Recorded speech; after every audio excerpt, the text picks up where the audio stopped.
And ladies and gentlemen, welcome to another edition of Celtics Talk Radio Live post-game chat show. So in this very episode number 6, we are going to, this is post Chicago Bulls Boston Celtics game that the Celtics lost in Chicago this night 104-103 with Phantom Paul foul on Marcus Smart on Jimmy Butler at the very end of the game. In fact, after the end of the game, that's something I never saw in 26 more years watching NBA. Anyway, with this loss, the Celtics are going to All-Star break in a little bitter taste, but they can be satisfied, and you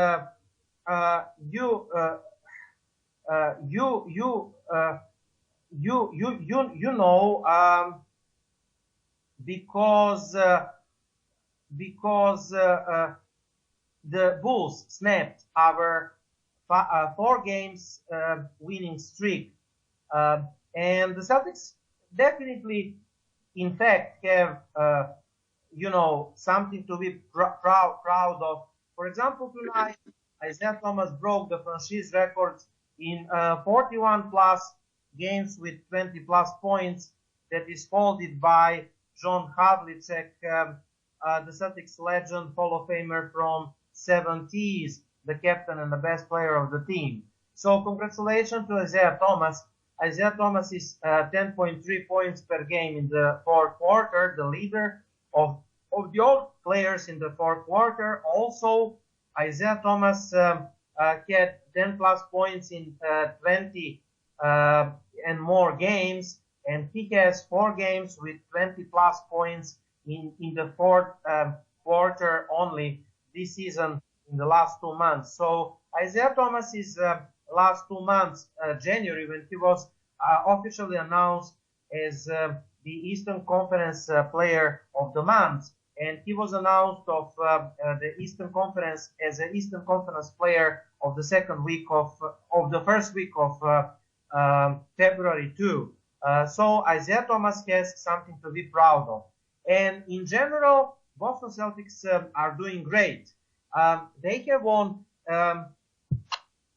4 out of last 5 games, 11 out of last 13 games. They lost against Sacramento Kings in Sacramento, one ugly, bad game, bad loss, and they lost tonight in Chicago against Chicago Bulls, the way it is described. And I mean, we will start, Daniel, with results.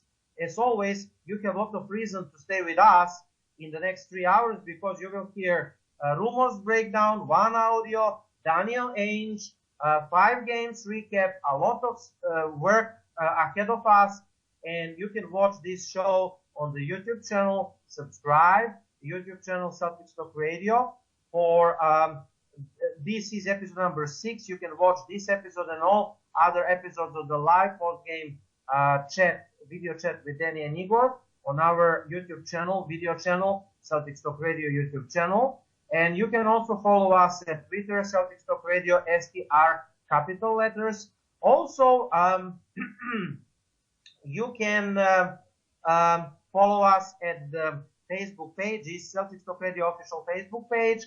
Also, We Build Green Celtics Fans Forum official page, another page where we are updating page from minute to minute and doing live play-by-play all Celtics game, including summer games. And you can also listen us via iTunes, Celtics Talk Radio at the iTunes. Our official station is Celtics Talk Radio station at the blogtalkradio.com, and of course you can follow us at the Instagram, Celtics Talk Radio at the Instagram. And again, We Bleed Green, Celtics Fans Forum, Celtics Talk Radio, STR capital letters at the Twitter, Celtics Talk Radio at the Facebook, Celtics Talk Radio at the Instagram, and also iTunes and blogtalkradio.com. Search our page, Celtics Talk Radio. All episodes of live video post-game chat at our official YouTube, Celtics Talk Radio. Subscribe there, comment, and also we are doing live chat via US streams, Danny and I. And you can make a comment, open the link, watch us, watch what we are talking about, and comment, protest, ask questions, whatever you want, so you can chat with us. This is the purpose of this very chat. Daniel, let's start with the results. The last 5 games that we are going to recap, the Celtics had 4 wins, and they finished the West Coast trip 3-1, which is success. Only loss in Sacramento, 1 bad game, but we are going to talk about that. And anyway, we had 4 wins. The first win in Portland, 120-111. The revenge against the Portland 120 and 111. 34 points Thomas, 5 assists Smart, and 7 rebounds Olini. Then we defeated Utah Jazz in Utah, Salt Lake City, 112-104, 29 points Thomas and 5 assists and 9 rebounds. Thomas with 13 plus games at away games with 20 plus points. Then we defeated Dallas Monday, 111-98, 29 points Thomas and 8 assists, 7 rebounds from Amir Johnson. And finally tonight, we defeated Philadelphia 76ers in TD Garden at Wednesday, 116-108 with 30 points Thomas and 5 assists Smart and 7 rebounds Carolini. And finally we lost from Chicago Bulls, 103-104, 29 points again Thomas, 7 assists and 7 rebounds. 1 point loss decided by phantom foul by officials. Why this is phantom foul? Because like the friends from CelticsLive.com said, whether there was contact or not, it's not significant. It's not significant compared to the timing of when the call was made, after the shoot missed and after the buzzer sounded. So you are not doing that. And everybody which are saying that this was called the right call are not educated fans, and I am free to say that are idiots that are not familiar with the rules. I never saw, following NBA in 26 years, the similar case that the time expired, the game was lost, and then the officials, made a late call. You are not doing that, and the rules are broken with the timing of the call. And I'm not going to enter whether it is the call or not, and we are going to hear the audio soon because we prepared the right audio for you. Just when I read the standings, Cleveland Cavaliers 39-16, 71%, Boston Celtics 37-20 with 57 games, which means that we are 25 games left in the season, and 3 games away from Cavs. We are 2 games ahead of Washington Wizards, number 3, 34-21. We're going to talk about Wizards a little too. Toronto Raptors 33-24, 57%, 7 games away from Cleveland. And Atlanta, number 5, 7.5 games ahead of Cleveland, and only half a game away from Toronto, number 5, Atlanta. So Toronto is gravitating to places number 4 and 5. We are 3 games. Boston is second place East, 3 games away from Cleveland, 2 games ahead of Washington, number 3, 4 games ahead of Toronto, number 4, and 4.5 games away from Atlanta, number 5. So we must be careful. We must win all winnable games in order to sustain position number 2, Eastern Conference. Danny, before we go in depth, in depth of analyzing the games, let me hear your impressions about this Chicago Bulls game before I add some statistics about the games and before we go to the in-depth game analysis. Well, it's unfortunate that a game like this, where Isaiah Thomas made history, he ends up having a special night ruined with a bull crap call like that. As you said, it's not so much, the call itself, but specifically the timing. If you would have done that, that type of call earlier in the game, fine, people probably wouldn't have a problem with it. But the fact that Jimmy Butler misses the game-winning shot, the Celtics are already celebrating on the other end of the court pretty much, and then you go basically going and saying, "Oh, this is a foul. We got a foul on you, Marcus Smart. So Jimmy Butler's going to get to shoot free throws." And then you got to go the route of, in this case, at first they put 0.4 of a second up on the clock, which pretty much for the Celtics wasn't really going to give them any time to do anything. Then they put it up to 0.9 of a second. But come on, anybody that saw the replay, even the people that are trying to claim, oh, he did, touch him. Literally, you look at the replay, as you said, Igor, it wasn't any significant contact. A bare touch on the elbow, in this case, after basically right around the same time the ball was going, or even after, if I'm correct, the ball was already in the air. You can't tell me that Jimmy Butler, with the type of strength that boy has, a small touch on his elbow by a few fingers by Marcus Smart, knowing that Smart was a pretty safe distance away from Butler at the time, so he had to reach out to try and touch him, is basically going to affect Butler so much that his shot missed as badly as it did in this case. Jimmy Butler's a much more better shooter than that. He just missed it in this case. And you're going to go bail him out in this type of situation, knowing that that team, as of right now, doesn't, is nowhere near where the Celtics are. But this is where I say it goes back to the same thing I've said on many other shows, Igor. I've said it on Brenda's show. I've said it on ours. It's all about the superstars with this league and the ratings. Right now, you're talking about a Chicago team that has, Dwayne Wade, has, Jimmy Butler, and they're trying to do what they can to get that team, because this isn't the first game this season that I know of that the Chicago Bulls have been bailed out with a bullcrap call at the very end, where one of their guys either gets away with a foul call or gets a foul call made in their favor, and they're able to go the route of winning at the free throw line or getting another shot because of the fact that they get the ball back due to the foul. So this is, getting a little bit, ridiculous with the fact that the NBA officials continue to go the route of bailing out these superstars. And again, you ruin a perfectly good night, because Isaiah Thomas played his behind off tonight to get that victory, because unfortunately this was not a night that Jay Crowder had a good night. Al Horford wasn't really that great tonight either. You could say Marcus Smart and Amir Johnson were the ones that basically helped Isaiah Thomas off the starting lineup tonight more than Horford and Crowder did. So Isaiah Thomas really had to take, a pretty big load, and of course the bench played really well. And you're going to ruin it with a call like that. It's really unfortunate. And I know tomorrow, Igor, you know this as well, the NBA is probably going to, give some sort of report about the call itself, knowing many people are basically saying that it was no good.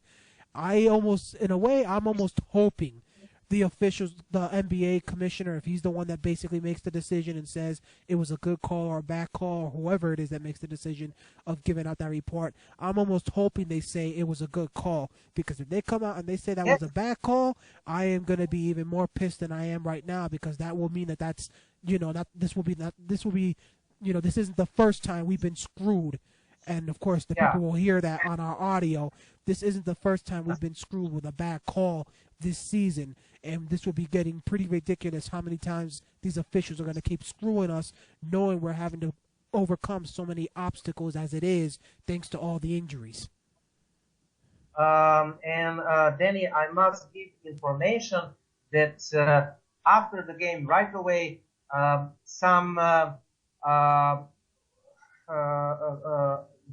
guy who is doing those official officiating reviews, and I will find the report in a minute. He just said that it was the right call. The rule, the foul on Marcus Smart. So he said that it was actually the right call on Twitter account on the NBA. And I posted the video. You can see it, the video of the replay at Wimbledon Green Celtics Fans Forum. And you can also see the video on which the official is not whistling the foul during the shoot, and he's just looking, and his hands are down, and when the ball just fall, and when Jimmy Butler missed the shoot, and you could see the red light, the game over, the Boston won, but then they whistled the foul after the game was over. And again, I never saw that the same in my life, but the guy who is making official review from NBA.com, because you know, Danny, that they got some new stuff which is good. That you have you know, the after game or during the game reviews. You know that NBA actually said that this is the good call by the officials on the court. And let us hear the audio that we prepared before we proceed to the statistics and game recap.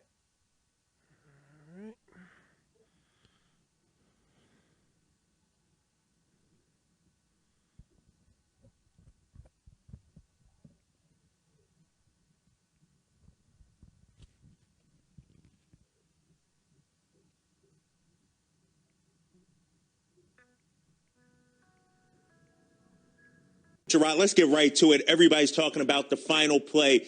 Jimmy Butler getting the foul call on Marcus Smart. What did you see? Inexcusable. You don't make that call at the end of a game where it's frankly it's a judgment call at that point. And judgment calls typically you just let go. You let the players decide the outcome of the game. You look at this play, there is no way in the world that you can say definitively he touched him on his elbow. It's a judgment call. You don't make that call at that particular juncture of a game. Usually I say one call doesn't affect the game, but when it's the last call, final call of a close game, you're up by one, and you send the other team for 2 free throws. We're going to show you that play in a second as well. We're going to get out to Chicago in a minute. But Marcus Smart played perfect D. I mean, maybe he got a little elbow, but we've seen worse than that in late game situations not called. And that's the thing that makes this also all the more frustrating. The fact that this was, if you look at the fouls that were called in this game and you had to rank them from the weakest to the most obvious one, this would have been the weakest call made all game long. Zach Zarber, he's typically better than that, but maybe I was wrong about Zach Zarber, because that is a horrible call to make at that point in the game. You sound like Tommy over here. You might get a phone call from the league for that one. Isaiah Thomas, we're going to talk about him passing John Havlicek's record. The Celtics did everything they needed to win the game, and I think as a fan out there, that's probably the most frustrating thing. As a player and coach, you put yourself in a position to win and then have a call. This is something they might be thinking about for the next week. I mean, you're going away on the All-Star break, and your lasting impression is a bad call made by Zach Zarber. Right, and for the Celtics, you know, this isn't the first time that they've had a game where there was a call made late in the end that had a significant impact on the game. When they played Portland, you know, recently, and then the 2-minute report came out later, Marcus Smart didn't commit the foul that they said he did commit, and that turned out to be a huge factor in the game's outcome. The Celtics, they certainly feel like they got railroaded, and I don't blame them. I feel the same way.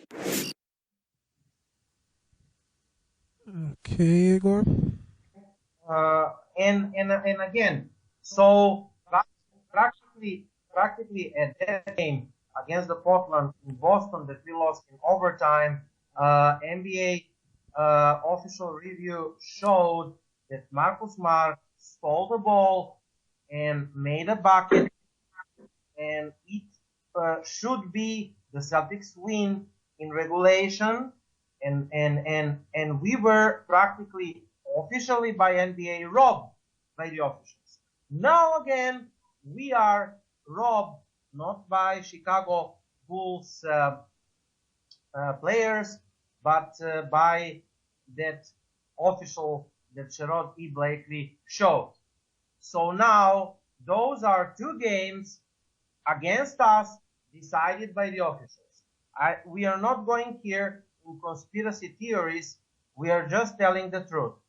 I'm just telling right now, it better those two games or this game, it better not cost us the second place, because I would be very, very pissed.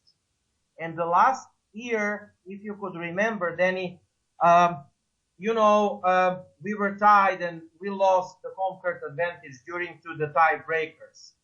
And this year, this win better not cost us the second place at the East. And that Portland loss, because it would prove that the officials indeed do have, and the NBA indeed do have something against the Celtics. And again, we don't want to go into conspiracy theories, but if you do it once, you can tell it that this is by accident. But when you do it twice, and the same way against the Celtics at the end of the games, and the calls are going against the Celtics, and you could ask yourself, Danny, is somebody there and the NBA office bothered by our success? Somebody just doesn't want the Celtics to finish second and chase Cavaliers, or what? I really don't want to go there. And again, it is what it is. The official costed us 2 wins and 2 losses more. And at the end of regulations, I just hope that those 2 games will not cost us the second place. That's all I'm going to say about this phantom foul and call tonight. Do you want to add something, Danny, or to proceed?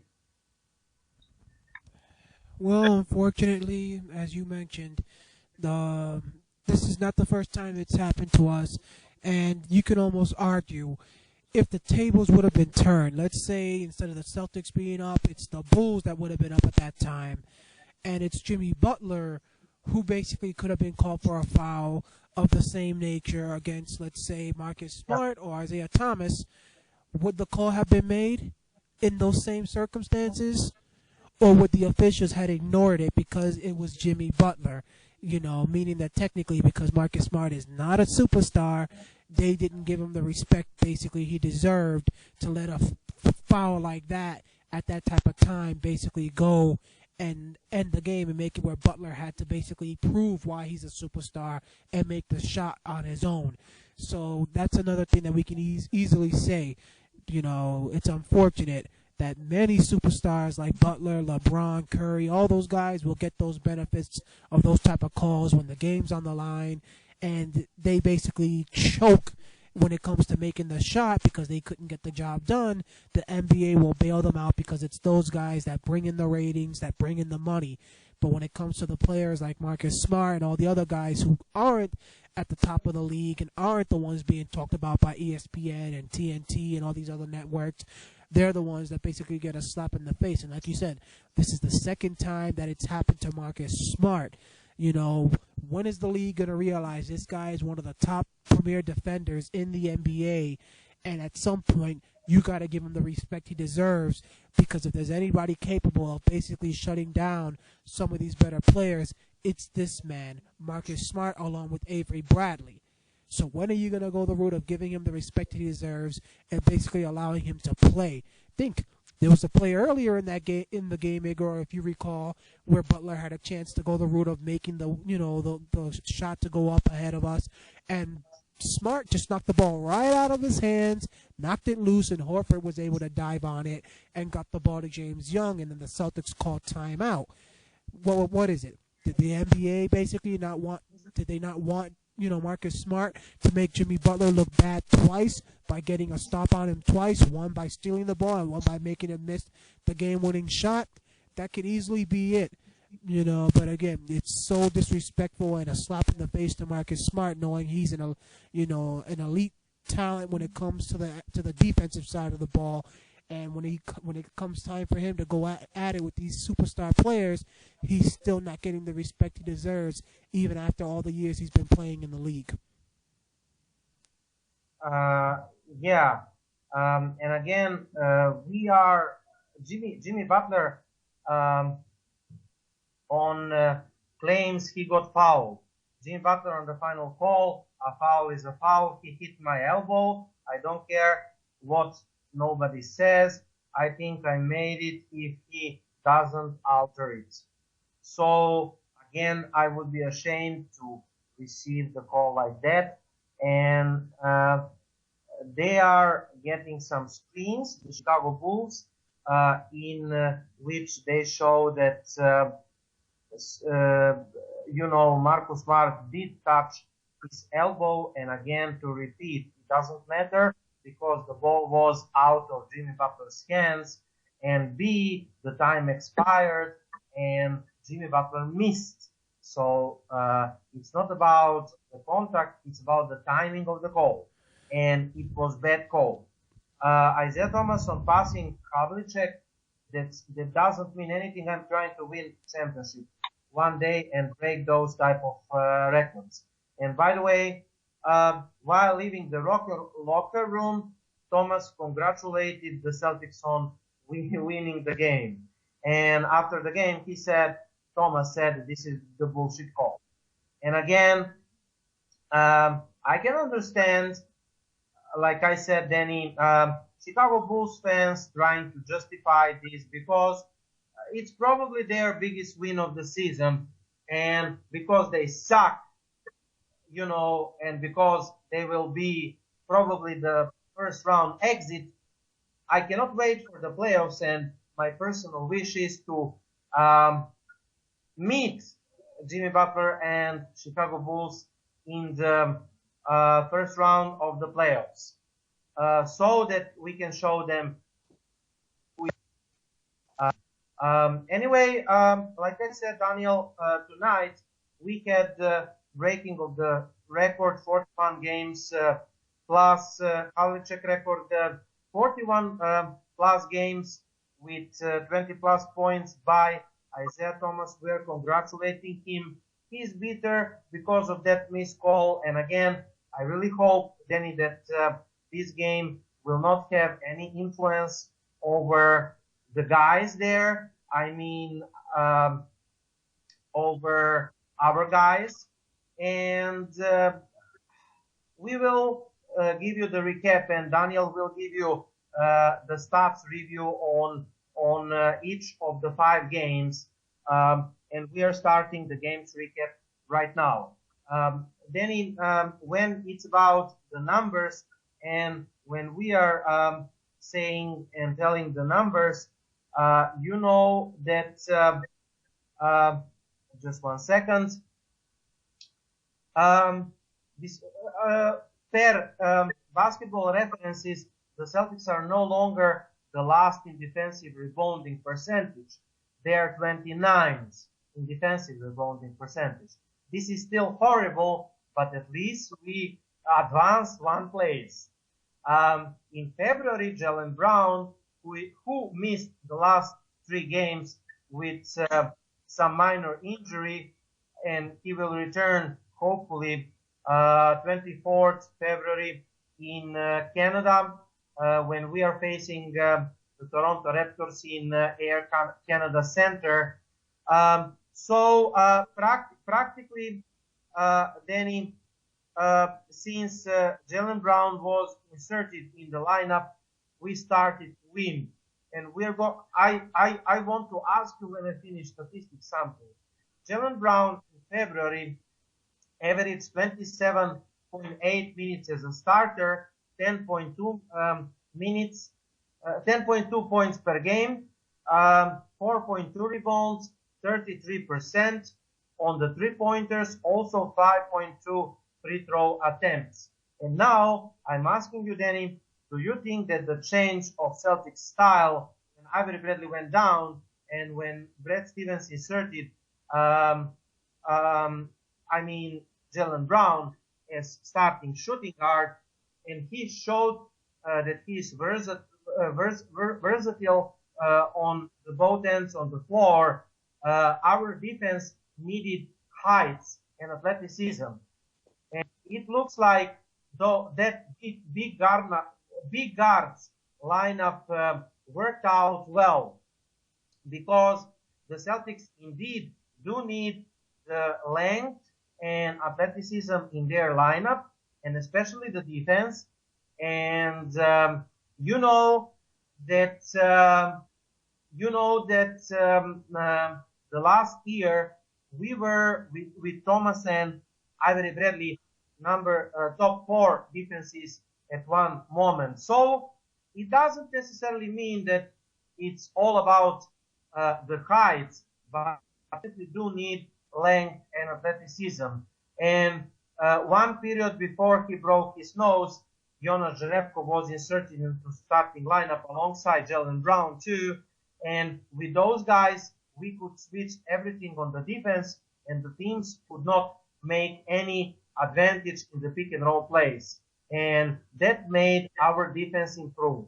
So what do you think about Jaylen Brown, the big guards lineup, and improvement of the defense? Minor one.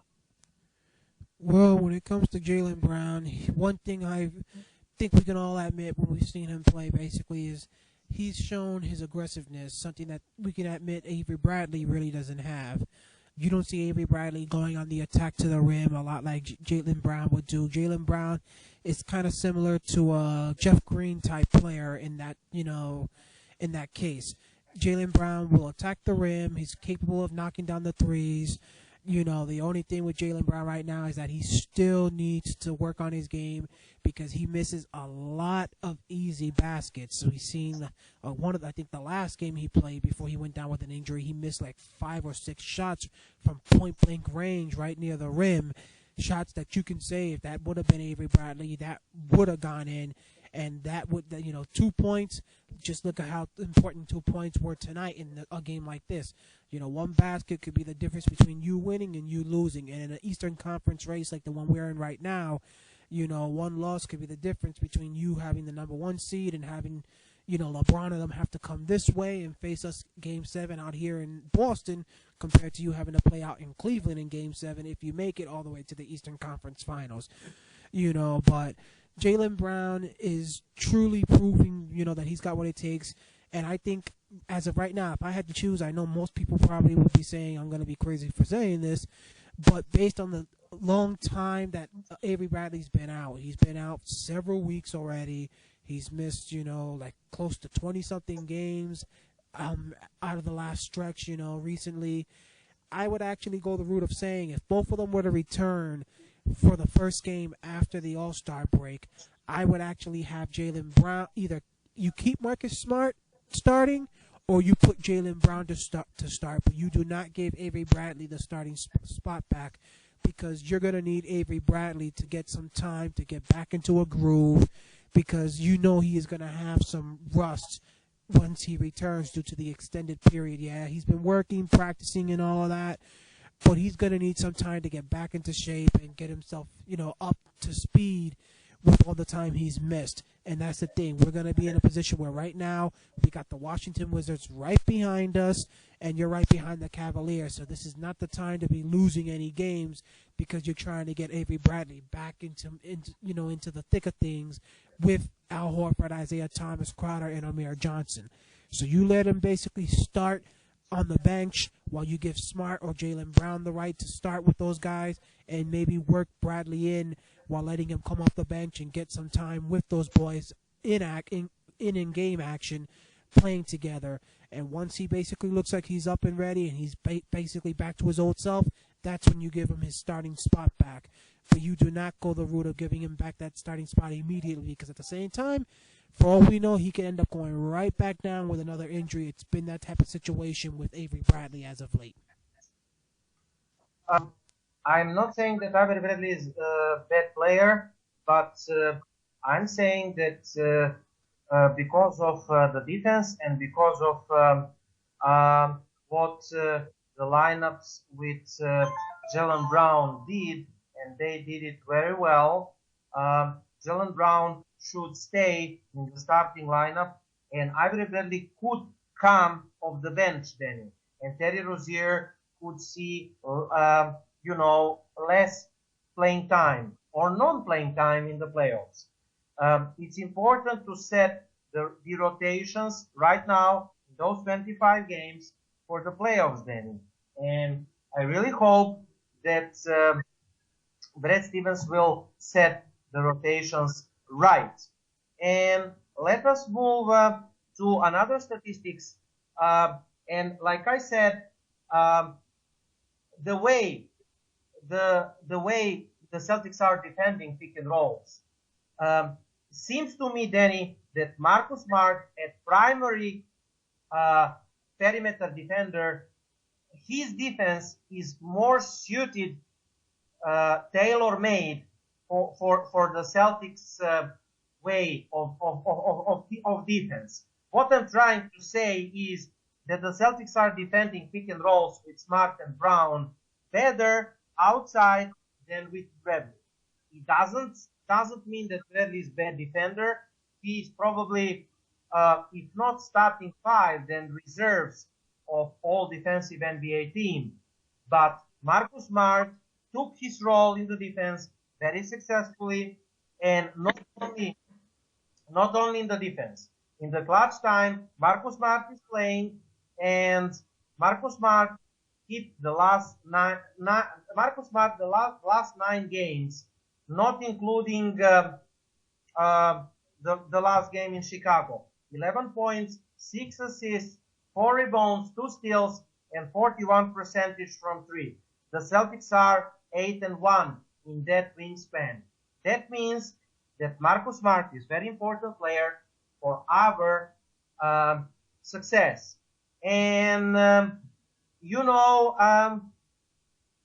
the last 20 points, 5 assists, 5 rebounds, 8 steals in the NBA game, that was by Harden, James Harden.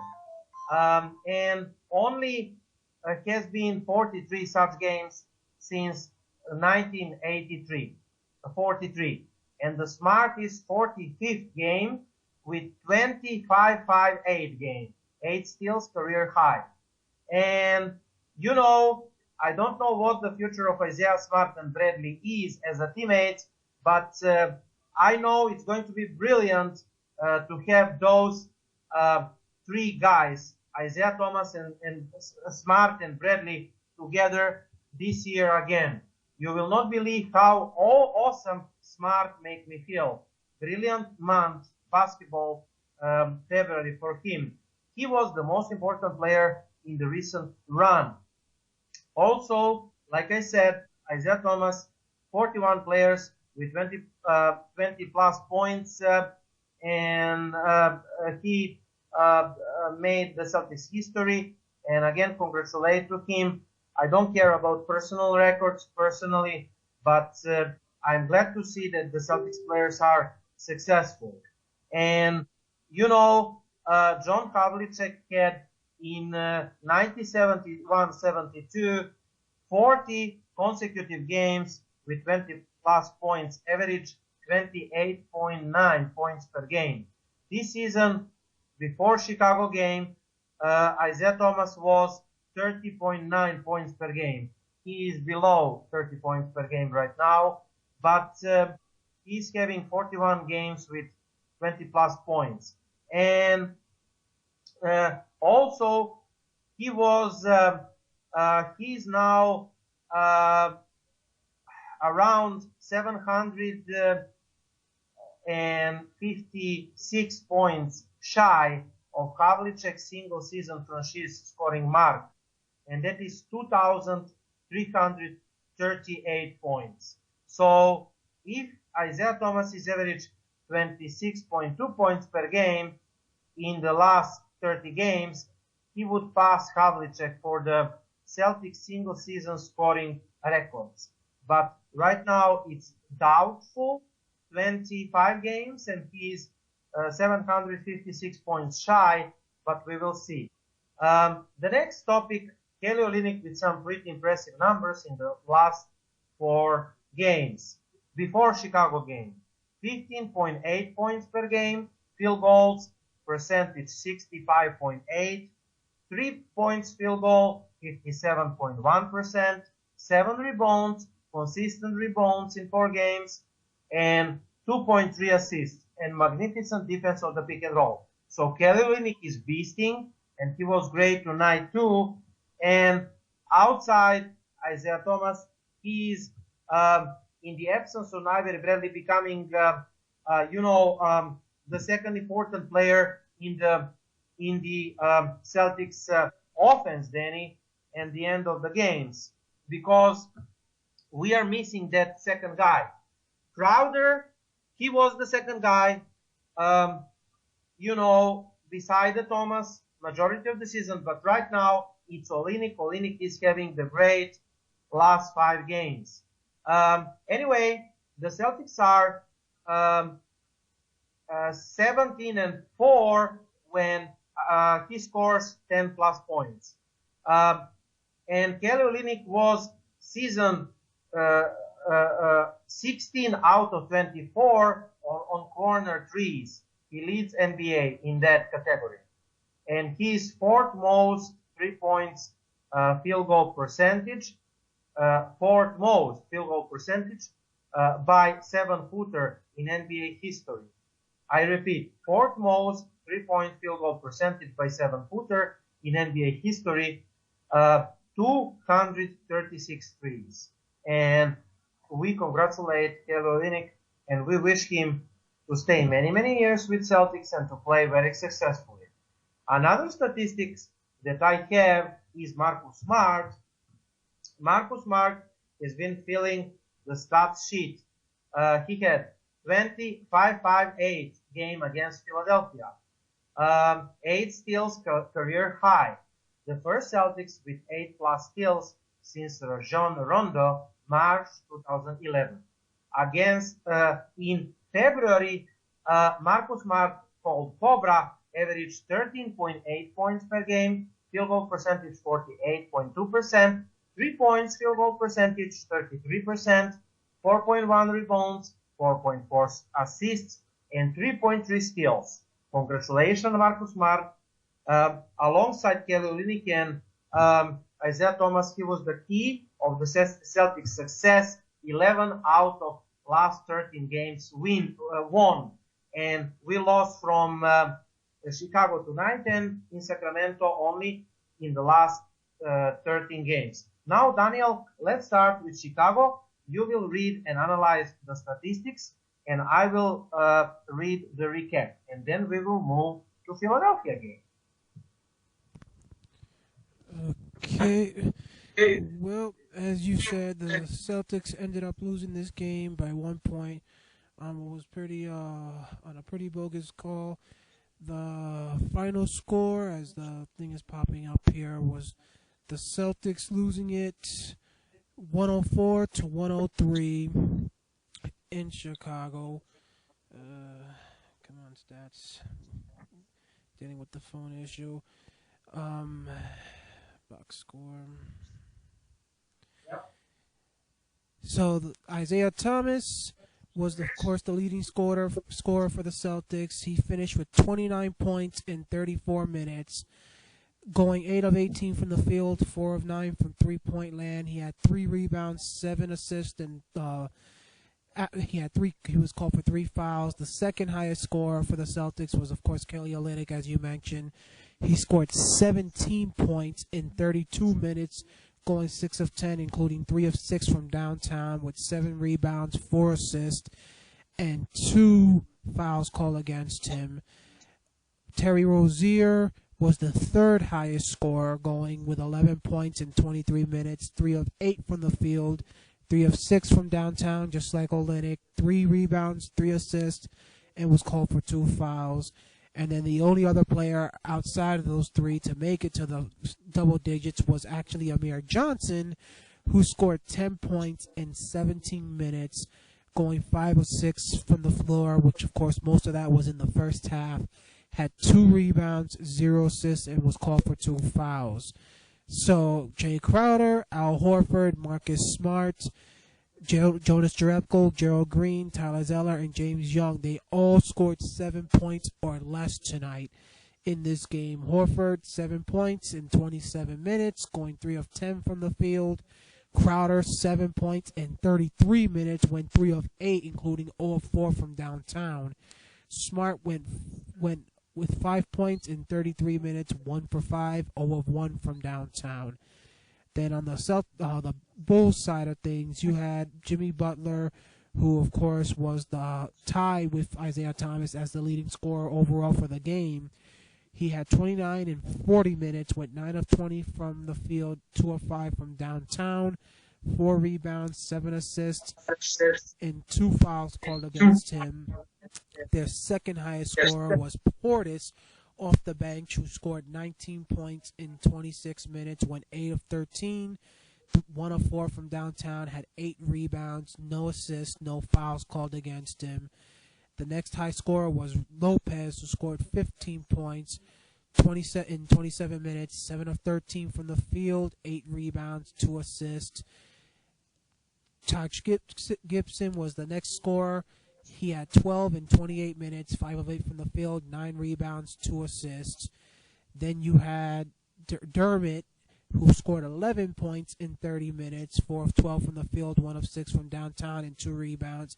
And then the last player for them to make it into double digits was Grant, who scored 10 in 28 minutes, went 3 of 10 from the floor, 2 of 7 from downtown, 2 rebounds, 1 assist. So in total, they had 6 players who made double digits tonight to the Celtics, who only had 4 overall in the game. Of course, there was no Dwayne Wade for the Bulls tonight, as anybody would have just heard.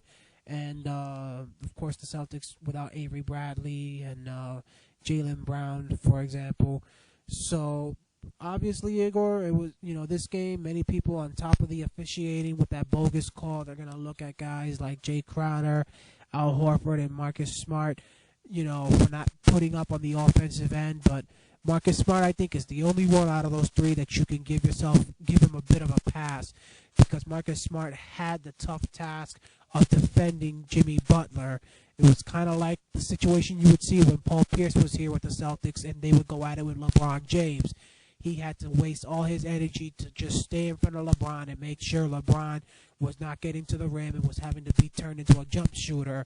And Marcus Smart had to do that tonight. So I would have been surprised if Marcus Smart would have had a big offensive game tonight while also managing to stop Jimmy Butler. But tonight, there was really no excuse for Horford or Crowder to be in those positions with only 7 points. And technically, I'm probably more pissed with Crowder than I am Al Horford, if you have to think about it, because Crowder recently got a nice time off, basically to go deal with whatever the situation was with his family.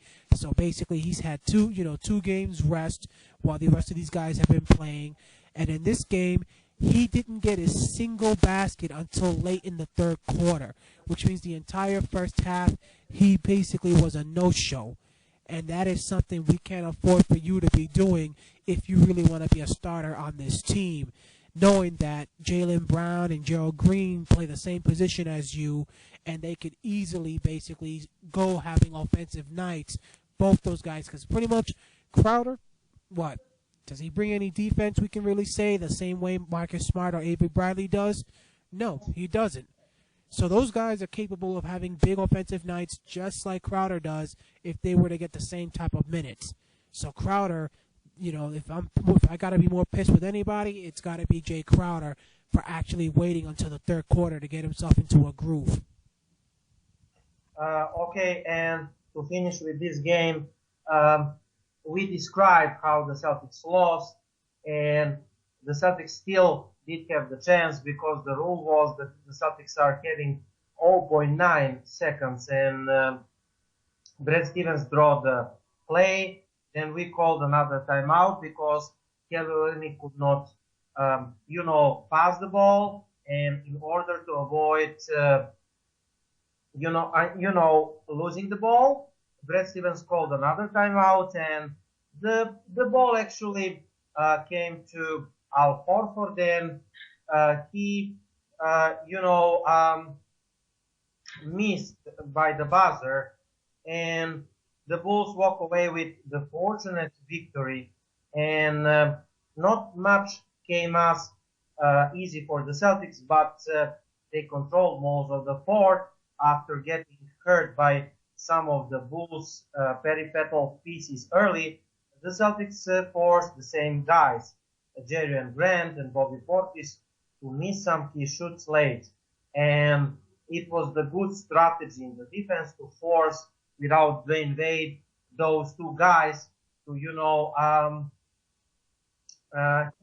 hit the last shoots.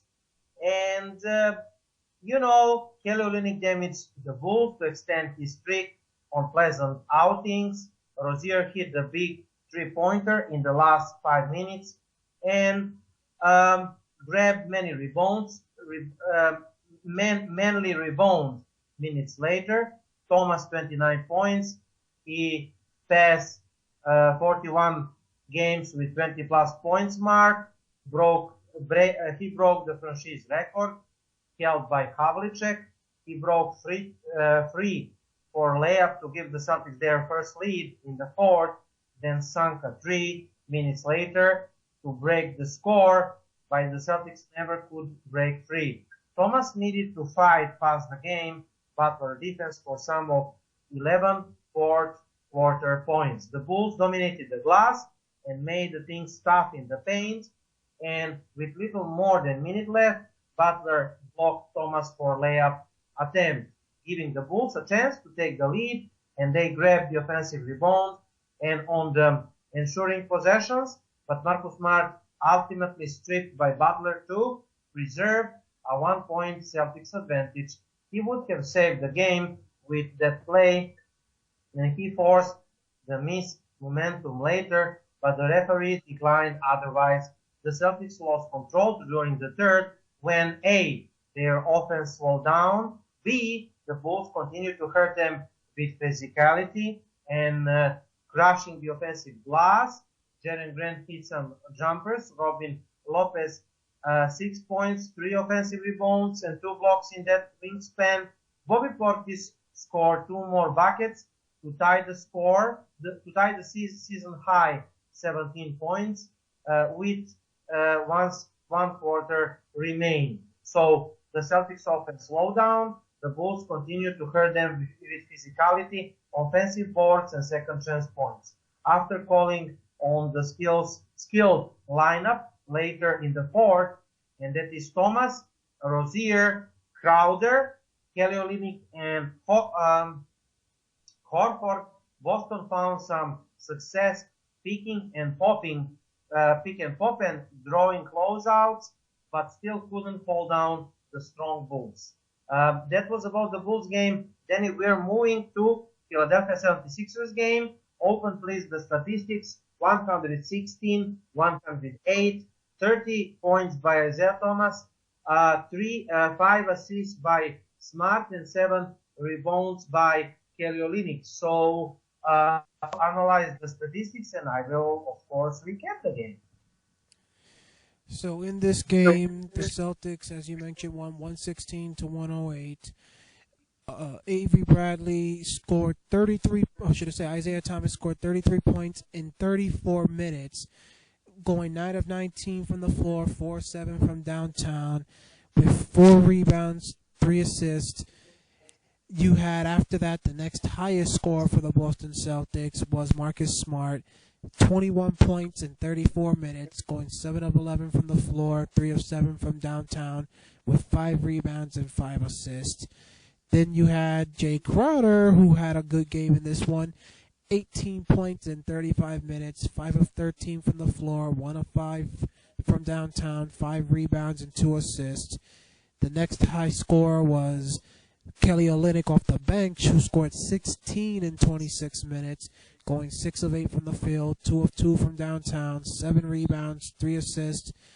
Then after that, you go to Al Horford, who scored 12 points in 29 minutes, 4 of 8 from the field, 2 of 3 from downtown, 5 rebounds, 2 assists. Then James Young which is a name that we've been hearing a lot as of late, as he's been getting some pretty good minutes. He was the last player to get into the double digits, as he scored 10 points in 22 minutes, going 4 of 7 from the field and 1 of 2 from downtown, 3 rebounds, 0 assists.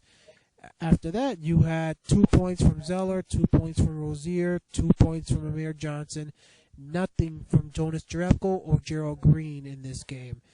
Then on the Philadelphia side, you had the leading scorer was Saric off the bench, who scored 20 points in 33 minutes, 9 of 18 from the field, 1 of 8 from downtown. He had 11 rebounds and 0 assists. Covington was the next high scorer, and of course he was the highest one on the starting lineup for them. 18 points, 29 minutes, 7 of 12 from the field, 4 of 6 from downtown, 9 rebounds, 2 assists. Then you had Noel, who scored 16 points in 31 minutes, 7 of 10 from the field, 7 rebounds, 3 assists. Of course, no three-pointers, and a lot of those points came off of put-back dunks from team misses. Then you had 12 points from McConnell, who scored in 28 minutes, 6 of 9 from the field, 0 three-pointers, 3 rebounds, 8 assists. And then the last two players, Henderson and Stauskas, both scored 11 points. Stauskas did it in 28 minutes off the bench, 3 of 8 from the field, 1 of 6 from downtown, 5 rebounds, 1 assist, while Henderson, as a starter, did it in 25 minutes, 4 of 9 from the field, no three-pointers made, 0 rebounds, and 0 assists. After that, Ilyasova scored 5. Okafor, who basically played in this game, which is the reason why he was in Boston, unlike the fact that many of us thought he was coming to Boston to possibly be traded, he scored 4 points in 17 minutes. Rodriguez scored 8 points in 20 minutes, and then the last player for them ended up scoring 3 points in 14 minutes, and that in this case was Cabaret. So the Celtics, again, this was another game where we were pretty tight with them for the most part throughout the whole game itself. Isaiah Thomas was the one that basically took over in the fourth quarter like he usually does and put the game away when it mattered most, But, again, this is a game where we can say the guys that needed to show up did show up. Tonight's game, our guys didn't show up against the Bulls. This game they did, and that was the difference. Crowder with 18 points, Horford with 12, Marcus Smart with 21. Let those guys come anywhere near those performances that they had in that Philadelphia game that we had. Let those guys have anywhere near those performances tonight against Chicago, and this is a win, by a pretty decent amount of points, And, of course, the Celtics, the only player I can say that I would say would be a little bit, unhappy with their play in that game, based on what I saw, was Jonas Jerebko. The fact that he really didn't even try to do much in that game. 10 minutes and he literally only got 1 rebound and 1 assist. No points and no shots even taken. Come on, you gotta at least try something if you're gonna be playing. I know he's got the broken nose situation, the mask being put on and all that. But if you're not going to go the route of actually trying to help the rest of your teammates, knowing that basically you're making it a 5-on-4 then by not being willing to shoot, then there's plenty of other guys who can take your minutes. I think you can even admit this. Let's say tonight's game, Igor. I think you can agree with me. I was a little bit upset with Brad Stevens with the way he basically went about things in the second half with the rotation, because if you notice, he took Isaiah Thomas, Al Horford, Amir Johnson. All 3 of them went out in the third quarter rather early, especially Amir Johnson in this case, and he allowed the rest of the Celtics bench, along with Kelly Olynyk being the only big man, to go for a pretty long distance, you can say, before he finally bothered to put Al Horford or Amir Johnson back in there. You mentioned that we got, destroyed on the boards, and it was during that time where he went really small, letting Jerebko play the 4 and Olynyk play the 5, with Lopez and Gibson still on the floor for Chicago. that the Bulls finally started, crashing the boards and getting the offensive rebounds and started making points off of it, and they took the lead at that point.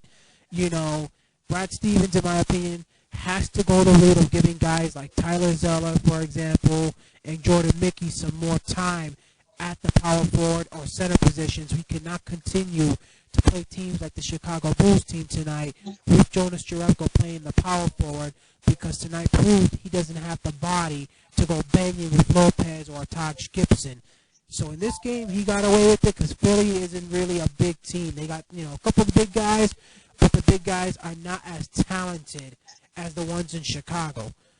But I think you can agree with me. That's something else that probably should have been brought up by Celtic fans, that Brad Stevens' rotations might have also played a role in us losing this game to Chicago today, because the moment he made those changes in the third quarter is the moment we basically went behind Chicago, and we had a hard time stopping them the rest of the way.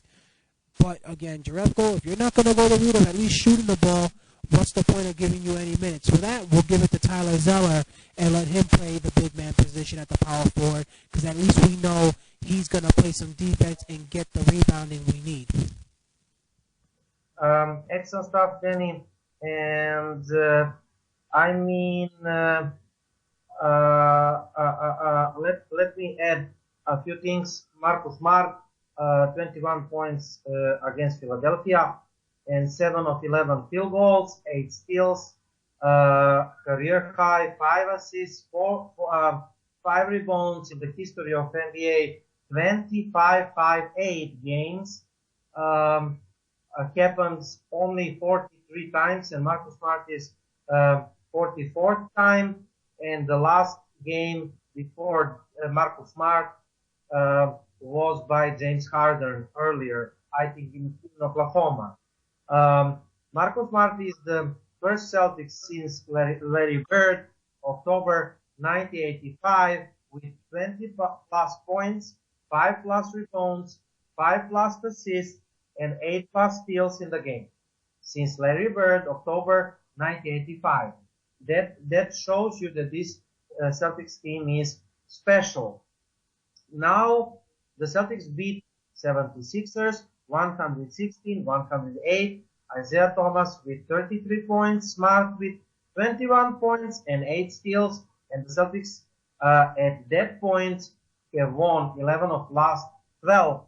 Now, Marcus Smart was phenomenal again. Isaiah Thomas scored a lot again, and the Celtics defeated very good young upcoming team with loads of first rounders.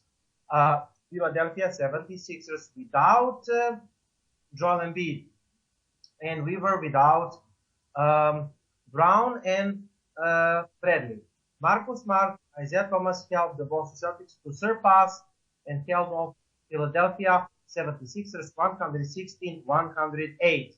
A hush went over the Boston Celtics crowd early in the fourth. The 12 points advantage had disappeared. Noel had just slammed home putback dunk to give the Philadelphians their first lead. The fans felt discouraged and probably sick of seeing the home team commit so many damn turnovers. Minutes later, they stood on their feet after two wonderful Celtic sequences. First, Al Horford hustled back to sweat away a low pass and kick the start and fast break that result to Marcus Smart transitional three. Next, Marcus Smart sprung over the floor to somehow knock the basketball away from Nick Stauskas and allow Jay Crowder to bounce a layup at the other end. As Smart pumped his feet, the crowd roared, realizing the Celtics could survive. And again, the Smart, 21 points, 5 assists, 5 rebounds, 8 steals, playing another historical game, and Thomas scoring 13 of 33 points in the fourth. The James Young offering solid crunch time minutes for the second straight game.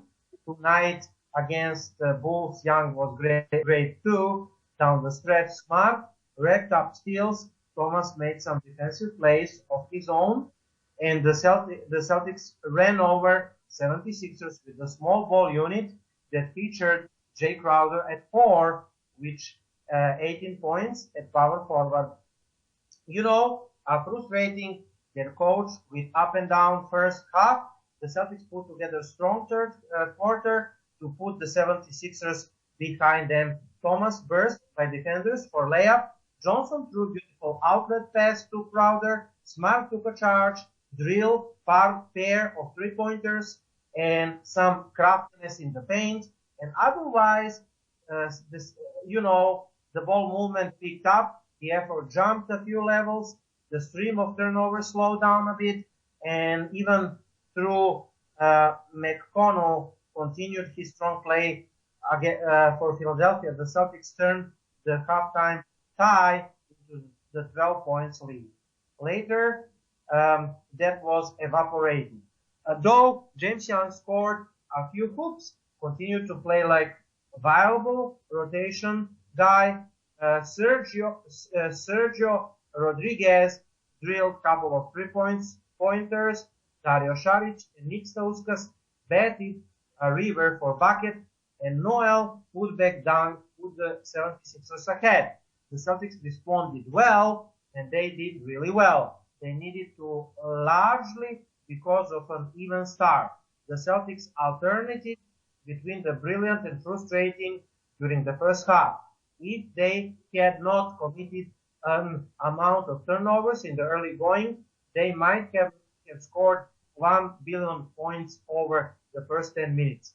As it was, they stayed at 29, and though the Celtics hit their first 5 three-pointers, Stevens looked disgusted with some shoots. He called timeout early, and Noel was great.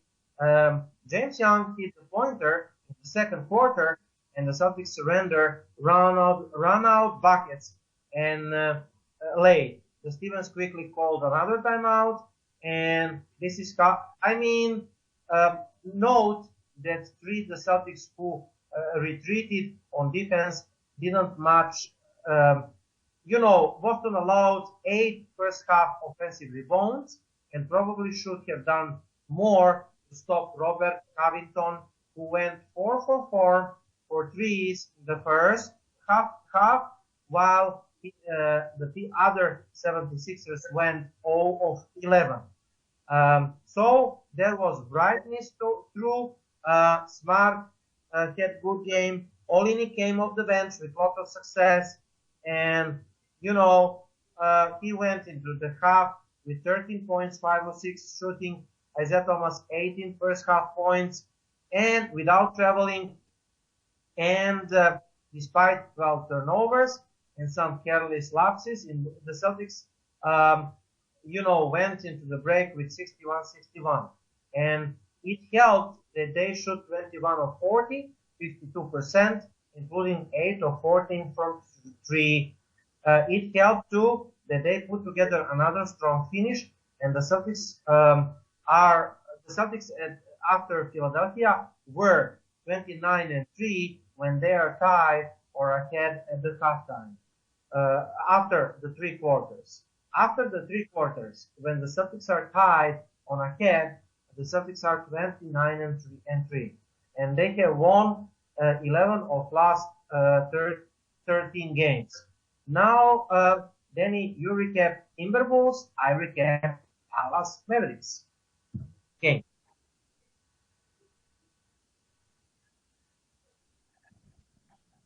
Okay, so when it comes to the Mavericks game, the stats, which of course is what I think you were trying to tell me to do. Celtics in this game, of course, Isaiah Thomas once again was the leading scorer. He scored 29 points in 34 minutes, going 9 of 19 from the floor, 4 of 10 from downtown, 1 rebound, 8 assists. The next high scorer was Marcus Smart, who scored 19 points in 35 minutes, 6 of 11 from the floor, 3 of 7 from downtown, 3 rebounds, 3 assists. Then you had Kelly Olynyk, who was the third highest scorer with 15 points in 29 minutes, 6 of 10 from the field, 1 of 3 from downtown, 7 rebounds and 2 assists. Then Al Horford was fourth as he scored 11 points in 32 minutes, 5 of 12 from the field, 1 of 2 from downtown, 5 rebounds, 4 assists. And then Crowder and Gerald Green tied for the 5th spot, as they were the only other 2 players to make it into double figures, as both of them scored 10 points. Crowder scored 10 in 29 minutes, going 3 of 9 from the floor, 2 of 5 from downtown with 4 rebounds and 2 assists. Gerald Green did it in 14 minutes, going 4 of 8 from the floor, 2 of 3 from the three-point area, 1 rebound, 2 assists. You had Amir Johnson, who added 7, Jerebko added 3, Terry Rozier had 2, James Young had 5, Jordan Mickey didn't add anything, but he only played 1 minute, so of course that's kind of expected. Then you had, for the Dallas Mavericks, their leading scorer was actually Farrell off the bench. He scored 20 points in 33 minutes, going 8 of 11 from the field, 2 of 4 from downtown, 2 rebounds and 5 assists. Then Nowitzki, Barnes scored 19 points in 35 minutes, 7 of 16 from the field, 2 of 4 from downtown, 3 rebounds, 3 assists. Then the only other players to make it into double figures were Matthews and Nowitzki, as they both scored 18 points. Nowitzki scored it in 29 minutes, 7 of 17 from the field, 1 of 5 from downtown, 5 rebounds, 3 assists, while Matthews did it in 35 minutes, 5 of 12 from the field, 1 of 5 from the three-point area, 7 rebounds, and 3 assists. Williams scored 2 points, Curry scored 8 points, Powell and Brusino and Finey ended up scoring 0.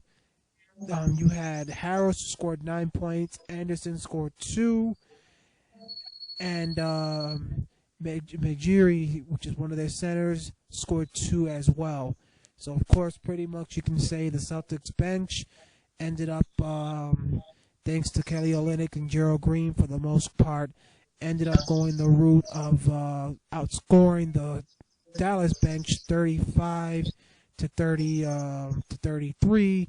But of course, the real difference in this game once again Isaiah Thomas, who scored 29, while the high score for the other team on the starting lineup, at least, was only 19. So that's an extra 10 points, which pretty much you beat them by 13. So that, along with the bench, pretty much decided the game. So Isaiah Thomas was basically the difference in this game. And I don't think you can really complain about anybody in this game. You know, Amir Johnson scored 7, but was 3 of 4 from the field. So he was pretty productive in that game, as he got most of his shots, in. Jerebko ended up going 1 of 2 for the 3 points he got in 13 minutes. So again, didn't shoot much, but at least he shot more than what he did in the Philly game. Rozier only added 2 points in 19 minutes, 1 of 3, but we'll live with that. And then James Young, 5 points in 12 minutes. So again, I'm not going to, in this game, this is one of those games where I'm not really going to complain about anybody, because this was a game where everybody at least did something in this game to actually get the job done. There was nobody who basically decided to sit back and take a night off, which was, the important thing. And again, Isaiah Thomas was the key difference, like he usually is. Okay, and Danny, I will just add a couple of statistics from the Dallas Mavericks game, and we will jump to Utah Jazz game, and you will tell after me for the end something about Portland Trailblazers game, analysis of the statistics and Portland Trailblazers game, and I will do Utah Jazz game analysis right now. Like you said, Dallas Mavericks game, the highlight was 29 points from Isaiah, 8 assists, Kelly Olynyk 15 points, 7 rebounds from Dallas Mavericks, and we defeated them 111-98. Harrison Barnes, 19 points and 3 rebounds. Also, Yogi Ferrell, 20 points and 5 assists. Points in the paint, Marcus Smart, 38, Mavericks 28. Fast break points, Celtics 19, Mavericks 14. So we were plus 10 in points in the paint. We were plus 5 in fast break points. And we had 1-2 punch against the Mavericks. Isaiah Thomas, 29 points, 9 of 19 field goal percent, 4 out of 10 3-pointers, 7 of 9 free throws, 8 assists, plus minus plus 12. Marcus Smart, 19.6 of 11 field goal 3-pointers, 3 out of 7 free throws, 4 of 4, 3 assists, plus 11. They 23 combined points in the first quarter. 23 points combined by Thomas and Smart in the first quarter against Dallas Mavericks. And the great one, Gerald Green. Gerald Green in the last 2 games, meaning Dallas Mavericks game and previous game, which is Utah Jazz game, he had averaged 27 points of 12 of 14 shooting, 3 of 4 for 3, and lately Gerald Green was very good. And also I praise James Young. James Young provided depth and the wing positions, especially tonight and the last game when Green was ill and we were without Bradley and without Brown. So we were short on the rotation and we avoided some foul troubles of, for example, Jay Crowder. Anyway, we defeated Utah Jazz 104-112 in Utah. The Celtics were, after Utah Jazz game, season high with 16 games over 15 after downing the Jazz 112-104. Thomas 29 points, Olynyk 19.7 rebounds, and Gerald Green 16 points. The Celtics bigs, Horford, Johnson, Olynyk combined shooting 16 out of 22, or 11 out of 13 inside the arc, against Rudy Gobert's league best defense, which was impressive. So Gordon Hayward, our target at the summer, 31 points, 4 assists, and George Hill, 22 points and 4 assists and 3 steals. Field goal percentage of the Celtics, 59%, season high, and the Jazz, 40%. So the Boston Celtics had the Utah Jazz wobbling. All the Celtics needed was to throw a knockout punch. To absolute no one's surprise, Marcus Smart kept it to deliver. Leading by 12 after 3 at Saturday game, the Celtics got a tough driving finish by Smart to start the fourth. On the ensuing defensive possession, Smart took the Trey Lyles, who is good 6 inches taller, on the power forward attempt to get in the paint. The Smart stripped the ball away, and Isaiah Thomas connected Horford for the 3 at the top of the key, and then the Smart once again forced a turnover, which led to pull-up 3-pointer in transition by Thomas that gave Boston 20 points lead. From there, the Celtics slow killed the clock and closed against the strong Utah Jazz, and final push actually brought the lead close to 6. And the Celtics won by 8. On the evening, when Isaiah Thomas picked his spots, the Celtics got a big contributions from bench. Olynyk had impressive game on both ends, leaping vertical against Rudy Gobert, and he had 19 points, 8 of 11 shooting. Green, who dominated the first, had 16 points, and James Young, who came up in the third managed to have like 10 points and pair of three-pointers. James Young, who came in for Smart. All of that combined, the short-handed Celtics get impressive win, and Boston couldn't have started much hotter. After jumping 7-1 lead, Boston proceeded to shooting 80% in the first quarter, finishing 10 points lead, 33-23. The hot shooting continued. In the second, the Celtics finished with 67% shooting and 50% for three at the halftime. Much of that game came from Green. Green was 6 of 14 points at the halftime, and every time the Jazz tried to rally, Green had the answer, burying pair of threes, very difficult layup. Coming out of the break with 58-44 lead, however, the Celtics missed Bradley and Crowder, got even more injury news. Brown needed to sit with hip injury. Then halfway, the Smart went down under the Celtics basket, clutching his calf. After the scary momentum, Smart returned to the game. Still, the Celtics were stubborn without him. Boston defense clamped down hard. The Celtics got several stops in a row, and the Jazz went over 3 minutes without scoring in the third quarter. Kelly hit three-pointer. James Young, who replaced Smart, buried a three and layup in transition, and we had 14 points lead before Utah closed the gap to 12. And then Smart, Thomas, Horford, who combined to close out the Jazz in the fourth.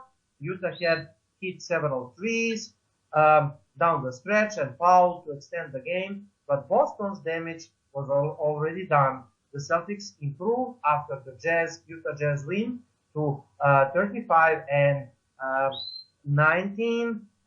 and after 57 game, actually they are 37-20, and they are season high plus 17 games are kept 50%. Now then, in the last game that we're going to talk, you have the pleasure and the honor to talk about Portland Trailblazers win and analysis of the statistics, and reminder, the Celtics were robbed in the first game in Boston because Smart's regular basket was called irregular, and we should have won in regulation in Boston, but in fact Portland won the game in overtime. So what happens in Portland? Well, of course, the Celtics ended up winning this game 120-111, so they got their revenge this time without having to go to overtime. You had Isaiah Thomas, who led the Celtics with 34 points in 38 minutes, going 11 of 26 from the field, 2 of 11 from downtown, 1 rebound, 4 assists. Then the next high scorer was Marcus Smart with 18 points in 38 minutes, 8 of 13 from the field, 0 of 2 from the three-point area, 6 rebounds, 5 assists. Then you had Jaylen Brown, who was the third high scorer with 14 points in 33 minutes, 3 of 7 from the field, 2 of 3 from the three-point area, 7 rebounds, 2 assists. Then you had Kelly Olynyk, who scored 13 in 23 minutes, 5 of 9 from the field, 2 of 4 from the three-point area, 7 rebounds, 1 assist. Al Horford was the next highest with 12 points in 33 minutes, 5 of 12 from the field, 1 of 2 from downtown, 5 rebounds, 4 assists. Then you had both Gerald Green and Terry Rozier, who tied with 11 points apiece. Green got his 11 in 18 minutes, going 5 of 6 from the field, 1 of 1 from the three-point area, 1 rebound, 1 assist, while Rozier did it in 25 minutes, going 4 of 9 from the field, 2 of 4 from the three-point area, 4 rebounds, 5 assists. After that, Amir Johnson had 5 points, Tyler Zeller had 2, and then both Jerebko and James Young had 0 points. On the Blazers side, you had Damian Lillard, who scored 28 points in 40 minutes, 8 of 20 from the field, 2 of 7 from the downtown area, 6 rebounds, 7 assists. Then Aminu, who always has a big game against us, which many people know that, had 26 points in 31 minutes, 8 of 12 from the field, 3 of 5 from downtown, 5 rebounds, 1 assist. Then McCollum scored 20 points in 37 minutes, 8 of 18 from the field, 0 of 6 from downtown, 4 rebounds, 4 assists. Then the last player to get into double figures was Crabbe, who scored 12 points in 30 minutes, 5 of 8 from the field, 2 of 3 from the downtown area, 3 rebounds, 2 assists. Then after that, you had Plumlee, who scored 9. You had Leonard and Connaughton, who both scored 5 points apiece. Harkless scored 4. Vonleh scored 2. So this game, pretty much, you can basically say that, again, Isaiah Thomas was, the big man in this game, going 34 points.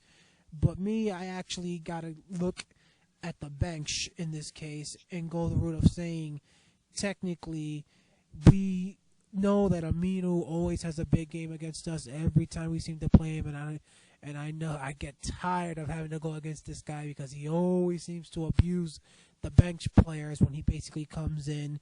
But, he, along with Kraft, scored 38 points combined. Then you got Connaughton and Leonard, who scored, another 10 points combined, which made it 48.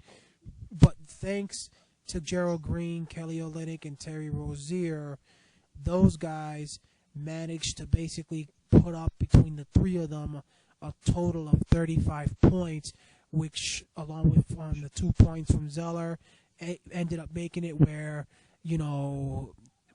Aminu's 26 points, outburst really wasn't a major issue.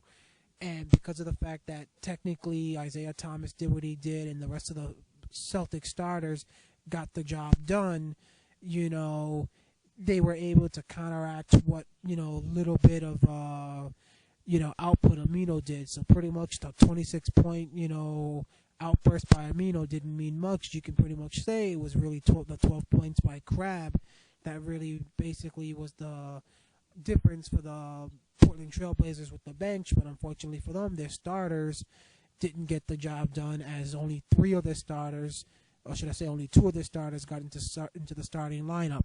Of course, this was one of those games where Jay Crowder was basically out. A part of me feels if Crowder would have played, we probably would have seen the Celtics blow that team out by a bigger margin, because Crowder is somebody that, again, other than tonight's game, he, as of late, has been getting the job done, especially in the first quarter, But the Celtics, this shows us technically we should have been 2-0 against this Portland Trailblazers team, not 1-1. Which is why, again, after losing that first game against them, thanks to a bad call by the officials, screwing us in that, regulation, we end up going the route now of losing to Chicago tonight. But, this was a big-time win. I think, arguably, this was probably the best win out of all of them, because Portland, out of all those teams, maybe you can probably even maybe argue maybe Utah might have been better, But Portland, knowing that you're playing without, Crowder, and you're playing a team that has a superstar caliber, type player in many people's eyes, and Damian Lillard. Others think that maybe he isn't a superstar, but that boy is capable of having a big night, and you got the job done, especially knowing that you wanted payback. Excellent stuff, Danny. And I want to add a couple of stuff about that Portland Trailblazers win. You had excellent analysis of the game. The record before the game, 34-19. Portland 23-31. Thomas had 34 points, 11 of 26 field goal, 4 assists. Marcus Smart had 18 points, 8 of 13 field goal, and 5 steals. Jalen Brown had 14 points, 2 of 3 for 3, and 7 rebounds. McCollum had 20 points and 8 of 18 field goal and 4 assists. Aminu, like you said, had 26 points, 8 of 12 field goal and 5 rebounds. And Lillard had 28 points, 7 assists and 6 rebounds. Now, the Celtics held on. How did the Celtics manage? I don't know if you mentioned the colossal 43 points fourth quarter score, with number of small ball units designed to combat Portland's downsized crew. When the Blazers abandoned all traditional lineups, Boston followed suit to about 9 minutes in the final period, essentially playing Marcus Smart 6'4" guard at the power forward position. Now, Jay Crowder would normally take on that role in the small, but left the team earlier in the day with family issue in Dallas. Stevens could have turned to Jonas Jerebko, but decided to call on the same smallest lineups the team used the whole season. Listen to this, Danny and listeners. This is analysis of the lineups. Lineup number 1 that we use in the 4th and 3rd against the Portland. Brown, Horford, Olynyk, Smart, Thomas. You have big lineup with Brown on 2 and the big lineup at the center positions and Smart as shooting guard positions. This lineup played 3 minutes, offensive rating 140. This is not so much, but defensive rating not so good, 184. A net rating minus 44, and assist turnover ratio 25, which is extremely good, but PEI 46.4, which is not that good. That lineup, Brown, Horford, Olynyk, Smart, Thomas, didn't work. Now, another lineup in Brown, Horford, Terry Rozier, Marcus Smart, Isaiah Thomas. I repeat, Thomas, Brown, Rozier trio, Brown at 3, Rozier at 2, Thomas, and Marcus Smart at 4 at Al Horford. Listen to this. 3 minutes in the 4th, 187 offensive rating, 187 fantastic, and defensive rating with Smart on 4, 101.4. Net rating amazingly 86.4. Listeners and viewers, 84 net rating. Smart at 4, Rozier at 2, Thomas, Brown, and Horford. Brilliant.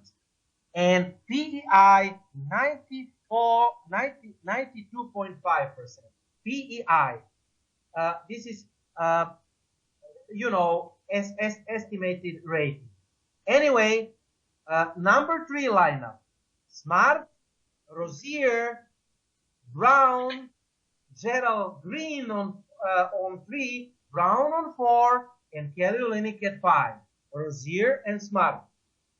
Rozier and Thomas. So, number 3 lineup is Thomas, Rozier, Olynyk, Green, and Brown. That lineup played 3 minutes in the 4th.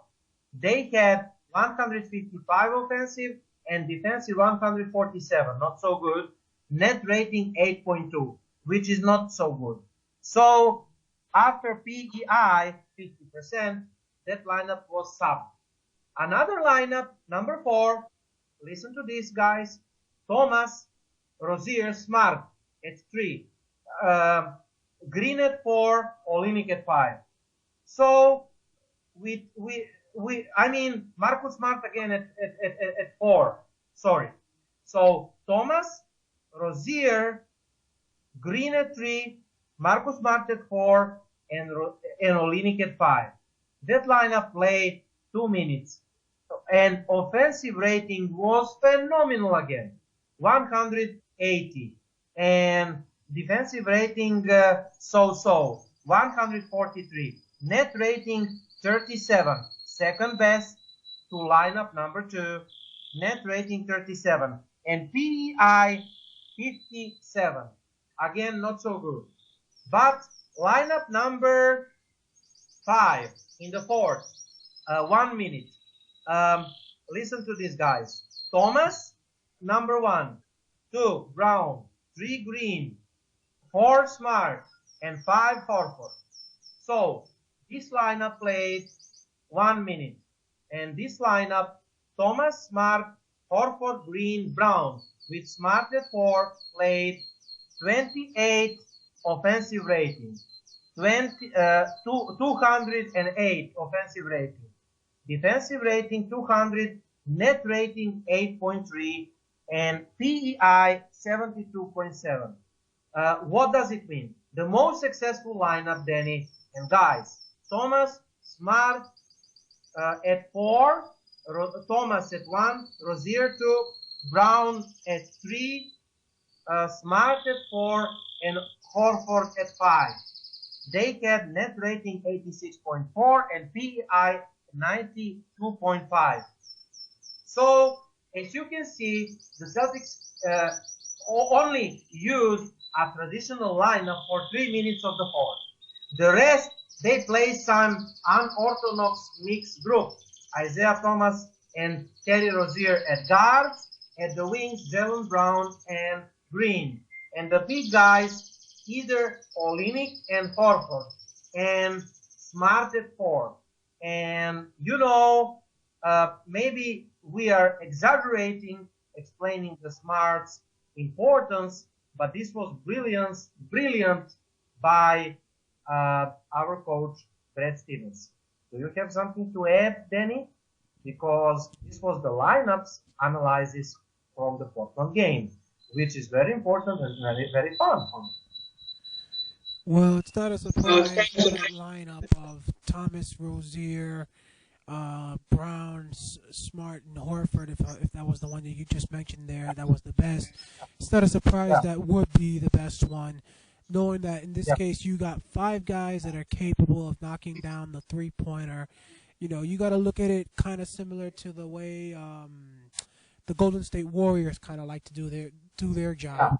They like to spread the floor out, have 5 3-point shooters in there at all times, because that puts a real, pressure on the defense of the other team, because they can't have no big man in the paint, basically going the route of saying, okay, I'm going to wait right here and play the Shaq or the Dwight Howard type role and wait for you to come and block you. Because if you do, our big guy is just going to make a nice three-pointer because you left them wide open. So whether it's Olynyk or whether it's Horford, you're going to pay if you go the route of leaving your big man in the paint. And if you decide not to leave him and you decide to defend our big man, our guards, which of course Marcus Smart, Brown, Rozier, and Thomas, all those guys are quick. So all those guys are able to get around their man and easily attack the rim, especially if it's in fast break. If it's in the fast break, forget it, especially if it's Smart, Thomas, or Brown. Those guys are going to be able to make a move of some sort and get their shots in, even with contact. So it's not a surprise that would be the lineup that basically was the best performing. And in my opinion, we should look into that, that lineup a little bit more in the second half of the season. When we're playing teams that basically decide to go small themselves, you go the route of doing the same thing. You use that lineup. Now maybe we can consider, instead of Rozier, you have Avery Bradley. Once Avery Bradley gets up and running and back to normal, but this will be the type of, game plan and the type of, lineup that you will truly be able to go the route of taking advantage of the, the talent of Jaylen Brown and what he's capable of bringing to the floor, because now you're able to give him an opportunity where he can go one-on-one and attack the rim. And as long as he makes his shots in and doesn't make any mistakes, the kid is going to continue to get the experience and he's going to continue to get the confidence he needs to be a major player for us come playoff time. The second part of the show, we are officially finished with the games. The Celtics 37-20, the season high, plus 17 games, over 50% going to the All-Star break at the second position, Eastern Conference, 3 games behind Cleveland Cavaliers and 2 games ahead of Washington Wizards and 4 games ahead of number 4 Toronto Raptors and 4.5 games ahead of number 5 Atlanta Hawks. Now the Celtics are back in action in 7 days, which is exactly the next Thursday against Toronto Raptors in Air Canada Center. The second game in Toronto. We lost the first game in Toronto. If I'm correct, Norman Powell has season high 20 plus points. And we were without Horford and if I'm correct, Crowder. Anyway, Raptors are not doing fine despite having Serge Ibaka. We will see how Ibaka will help them. And Boston Celtics will back in action against Toronto. Against Toronto, we will have that next Thursday, the next live, probably the next live video chat after that important game, 24th February. Then we have, I think, around, let me see, 3rd March. Yeah. The game is actually next Friday, the 24th. Friday 24th. Thanks, Danny. And 8 p.m. Eastern, we will have the live chat Friday 24th. Now it's All-Star break, and we will have 23rd, the trade deadline special. So a lot of actions from Celtics Talk Radio crew too. And we will have important game too, March the 1st against Cavaliers, and then we will have chat too. The game is in TD Garden, March 1st, 8 p.m. Eastern. And we are preparing you more great guests for the show. And now let us just talk about the trade deadline then. We have the statement, and we will discuss with our guests on Saturday. The next show is Saturday 18th, 6 p.m. Eastern. Saturday 18th, 6 p.m. Eastern. John Karalis from Locked on the Celtics podcast and from RedsArmy.com, our friend and one of the premier guests with us. So stay with us. Tune in to blogtalkradio.com, Celtics Talk Radio, or our pages, Facebook, Twitter, Instagram, and listen to John Karalis Saturday 18th, 6 p.m. Eastern. Now, Danny Ainge, we will play audio at the show. And right now, I have, the text of what Danny Ainge stated at Touche and Rich. So, Danny Ainge, the Celtics not looking for a rental player or Band-Aid player. Now, to trade. The Celtics are the one of the hottest teams in the NBA. And the next Thursday, deadline approaches, Danny Ainge gave interview. The Celtics have won 11 of 13, and they are 3 games behind Cavaliers at the top spot of the Eastern. But Ainge said his philosophy hasn't changed at all because of the success of the team. He wants someone who can be part of the big picture, the long term, and not the quick fix, who will only be around for a couple of months. I'm certainly aware of all our competition around the East. I'm not from a lack of desire to want to do the trade, but organization, we have priorities and plan, told the Ainge to Touche and Rich. We are not looking for band-aids. We are not looking to give up future assets. We are trying to build in something more sustainable than a rental player. Ainge said there has been plenty of interest in the 2017 Brooklyn Nets pick, which has been the best odds of being top 4 in June draft. And if Nets hits the bottom of the league, we will have the highest chances to hit number 1 pick at this year's draft. In fact, we are predicted by experts right now that we will select Washington point guard Markel Fultz. Anyway, the team's near future picks and assets makes the Celtics. The Celtics are making the price up whenever Ainge is dealing with another teams. Everyone knows the assets we have and the young players we have, and in any conversation we have the price is locked because of what we have in the bank. That's the challenge we are facing, and we are trying to stick to our plan. If the deal comes along where the price to add someone to the team who is more long-term than someone who is just 25 games with us here, and we are not interested to do finding Band-Aid. While he admits the Celtics could use some help on the defensive glass, the Ainge is not going to sacrifice the future assets or cap space to sacrifice their success in spacing the floor for little more rebounding. Ainge said, when we talked about this before the season started, our biggest weakness is defensive rebounding. Some games we get away with it, our guards get back and get a lot of rebounds, but that's been a team focus in defensive rebounds. But also our weakness, our great strength has been skilled players.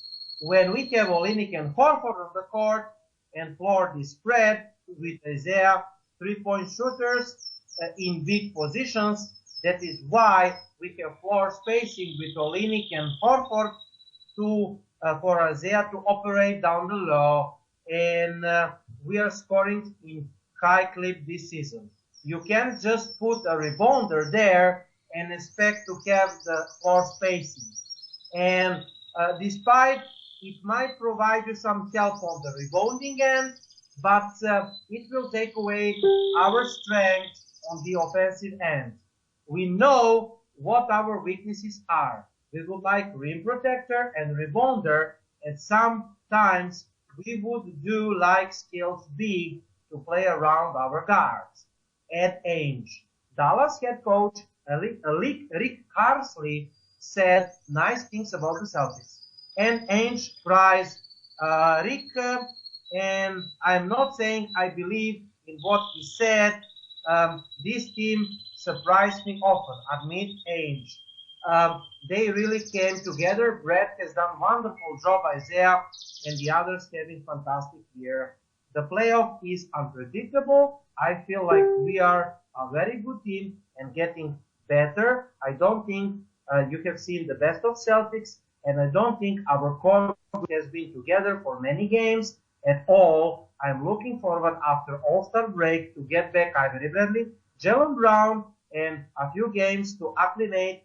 I think after the end of regulations, March and April, if we remain healthy, you will see the power of healthy potential, and we will hopefully fulfill the whole potential of this team. So, Danny, your reaction to Danny Ainge's statement? Well, I hope that many people in our group that were going nuts over the Okafor deal basically heard what our general manager, what you just said, and will be listening to our radio show Saturday so they can hear that, because pretty much he just said the same thing you and me were saying inside the group that day, which is that it's not smart, not worth giving up Terry Rozier and any first-round picks we might have just to get a man that's going to be leaving us after the end of the season, because Danny Ainge already admitted he is not interested in having Okafor here. Should I say the guy that Toronto ended up going and getting, what's his name? What? Serge Ibaka. Yeah, he's not interested in getting Ibaka and having him stay here long term. So Danny Ainge is playing it smart. They were saying it. They're even debating it right now. Is it worth giving up this year's draft pick to get Jimmy Butler or get Paul George? They were debating it on the TNT broadcast today during the Bulls game. And those guys were even saying they do not think Jimmy Butler or Paul George puts the Celtics ahead of the Cleveland Cavaliers in the Eastern Conference, and that's what Danny Ainge right now has to be looking for. The Chicago Bulls basically want you to give up everything right now in order to get Jimmy Butler from them, meaning you got to give up all the first-round picks you got from Brooklyn, and odds are maybe one or two of your top players in order to get Jimmy Butler.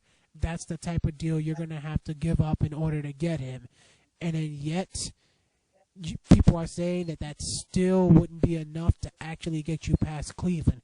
Danny Ainge is not going to go giving up his assets unless he is absolutely sure that whoever we get is the piece we need to get past not only LeBron James and the Cavs, but to get past the Golden State Warriors from the Western Conference as well.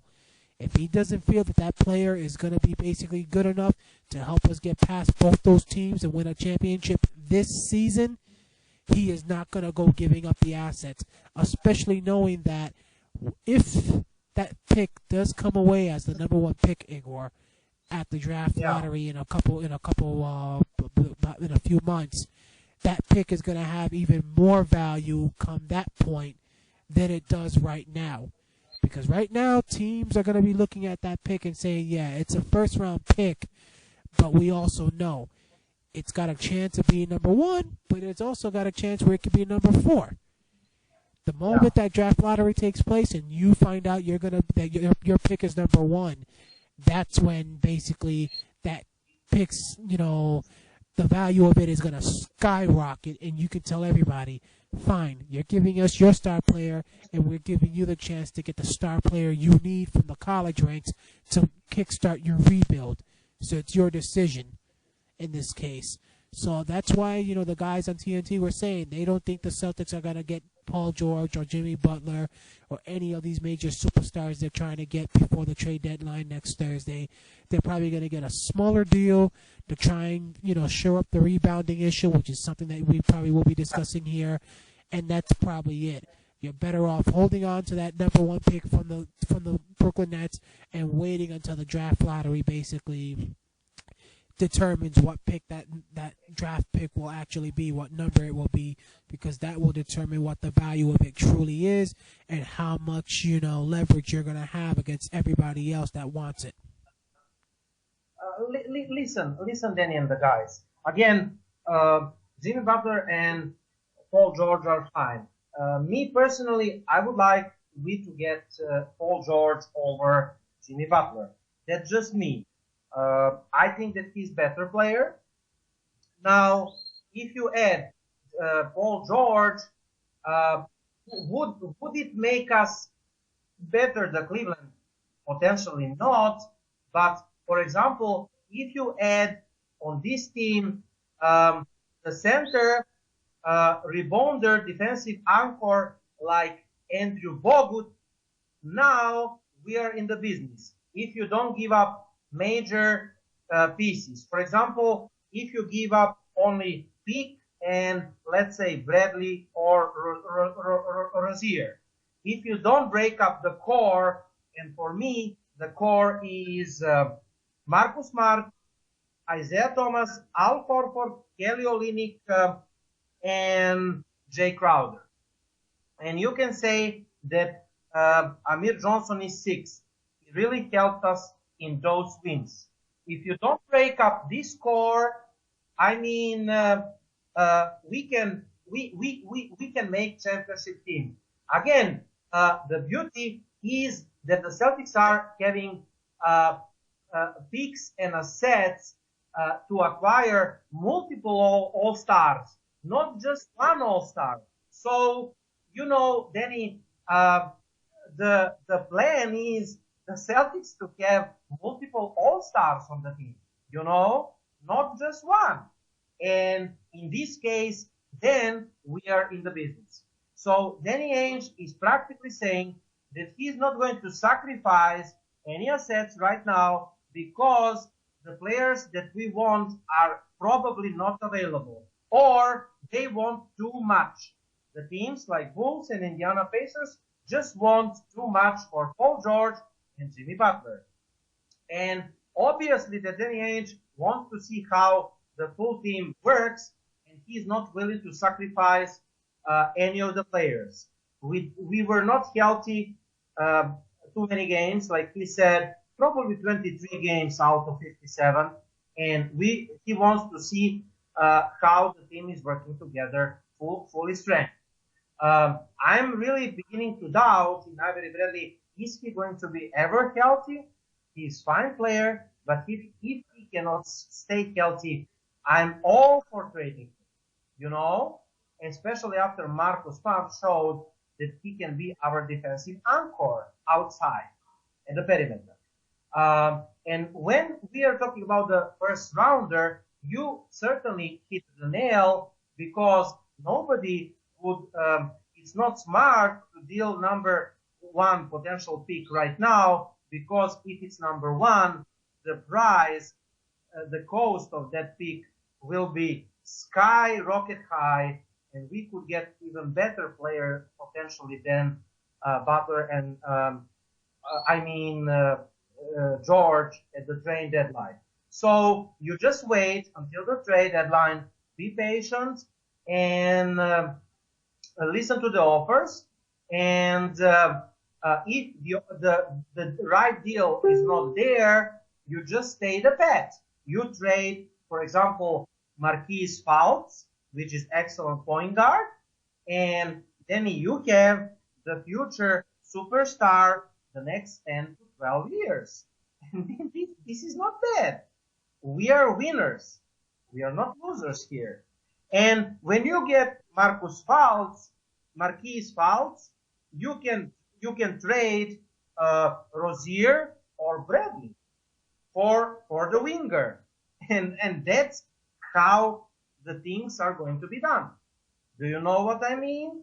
And when you have that is how the smart general manager is working. Now, the Boston Celtics explored the market for several big men, according to report. So Andrew Bogut, Yusuf Nurkic, somebody else. We want Gordon Hayward. Short-term rental could work, but the front office would also need to weigh whether the cost makes sense if they have a real chance to win a title this season. Considering that Cleveland is vulnerable now, the Celtics could take a look to trade somebody, or even to get Larry Sanders, who is free. As much as the Celtics need more size,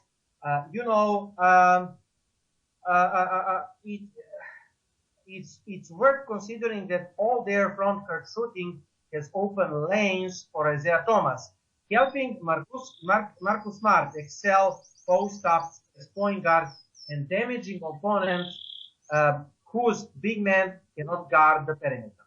So adding bruising or athletic center could help, but also there would be trade-off in most cases. This is the same thing, Danny, that Danny Ainge said. If we get a bruiser, we would lose in those lineups the floor spacing abilities to pose the Smart at 4. We see how efficient Smart is at 4, etc., etc. Now, I was listening to majority of podcasts, including Toronto Raptors podcast.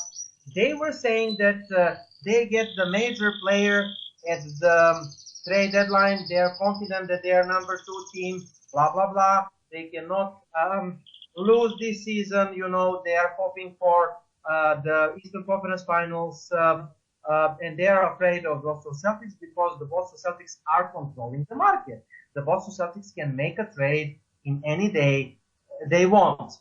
Now, like we said, Danny Ainge was patient, but they are wondering who are we going to get, and they made a couple of names like Wilson Chandler, Danilo Gallinari from Denver, Andrew Bogut, Tucker from Phoenix, Nurkic is traded, I think, and anyway, like we heard, Danny Ainge would probably stay the pet if the deal is not right there.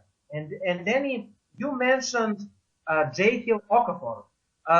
So some reports from Philadelphia, and it may be bogus. Again, it may be just a rumor posted by Philadelphia 76ers office. J.Hill Okafor, prior to the Celtics game, was spotted at Logan Airport in Boston, and they were talking. They didn't play the previous in Hornets and against Charlotte, and it was rumors that the hours ahead of NBA Draft 2016, Okafor would be dealt to Boston in exchange for number 3 pick, which is now Jaylen Brown. But those talks between Ainge and Sixers, Colangelo broke down. As for now, the Celtics would give up now in trade isn't clear. The Sixers surely want to bring Okafor something, and he is 7 boards, and it can potentially help the Celtics. But you know, Danny, I don't think that Okafor is the man that we have been searching for. Your take on that? Well, again, the big man situation is what, in my opinion, Danny Ainge truly has to look for. You know, because technically, fans got to remember, just like Danny Ainge, I know remembers, and you pretty much mentioned it. The trade is not the only way for us to go get a superstar. This offseason, we're going to have a chance to get the superstar through the free agency market due to the way things are set up right now with the cap space. The Celtics are going to be one of the top teams, if not the top team, in terms of the cap space available. So right now, you got to basically think about it like this. Forget what you're going to do to try and beat Cleveland for now. Forget what you're going to try to do to beat Golden State. If anything, you got to think of it as, what are you going to do to guarantee that you're able to beat Toronto, Washington, Atlanta, and all these other teams that you're going to meet in the playoffs, in order for you to be the one that basically has the right to say that you were the one that got to go toe-to-toe with LeBron James and the Cleveland Cavaliers for the right to go to the finals. Because if you make it that far, that means you were in the Final Four in the NBA, and that right there is going to be something that pending free agents are going to be taking notice to. That you will have made it further than the Raptors, who have DeRozan and Lowry. That you will have made it further than the Wizards, who have Bradley Beal and John Wall. That's something that will be noticed by the free agents and will make those free agents say, maybe I should consider going to them, especially knowing I got the money, that they got the money available to pay me what I would be interested in getting. You know, so that's another thing people gotta remember with this. You know, that if Danny Ainge doesn't go the route of getting a, superstar right now, because all these teams want to basically take an arm and a leg from us for those superstars, then we can just go the route of getting the player we need, a big man, to try and put ourselves in the best position to beat these teams. So that's pretty much it. Out of the names you mentioned, who is going to basically be able to help this roster get past the Toronto Raptors? Because if we think about it, Igor, we can say it right now. It's going to be either the Toronto Raptors, the Celtics, or the Washington Wizards. One of those 3 teams is going to be the team that's going to go toe-to-toe with LeBron James and the Cavaliers come the Eastern Conference Finals. So many people think basically now that with Ibaka, Toronto now has thrown themselves back ahead of the Celtics and the Wizards. Others think that because of Bradley Beal and Wall playing the way they've been playing, that those guys are the ones that are basically going to be the ones to do it.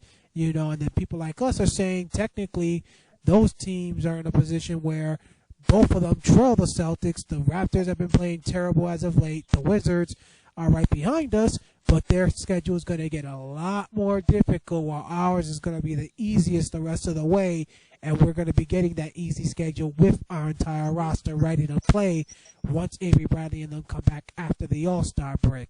So if I'm Danny Ainge, if those teams are not willing to basically play ball and basically say we'll give you our stars for a fair deal, fine. You hold on to the assets like you said, and you make a small move. You get yourself a big man, If I had to choose, I'd say Vucevic from Orlando because he's someone that's similar to Kelly Olynyk when he's capable in terms of being able to make the three-pointers, but he's got a bigger body similar to Al Horford, so he can help you control the paint. So he's similar to Horford and similar to Amir Johnson in that case. Someone like him could basically be the difference between us knocking off the Raptors and the Wizards or us being knocked off by them because of the fact that we don't have another big man and we keep having to go with Jonas Jerebko or Jordan Mickey or Tyler Zeller come playoff time. Yeah, and when you mentioned Toronto, they're number 4.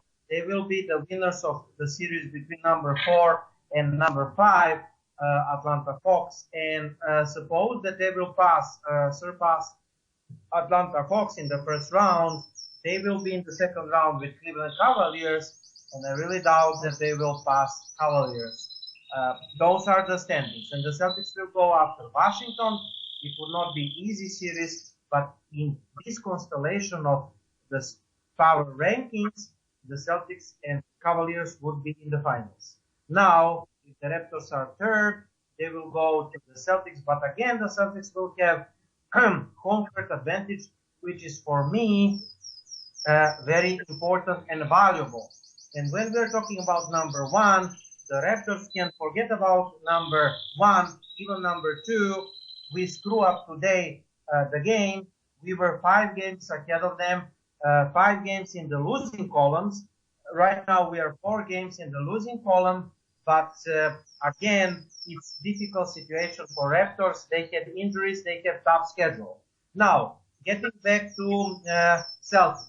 The Celtics are thinking about Butler and George's trade. Wojnarowski said that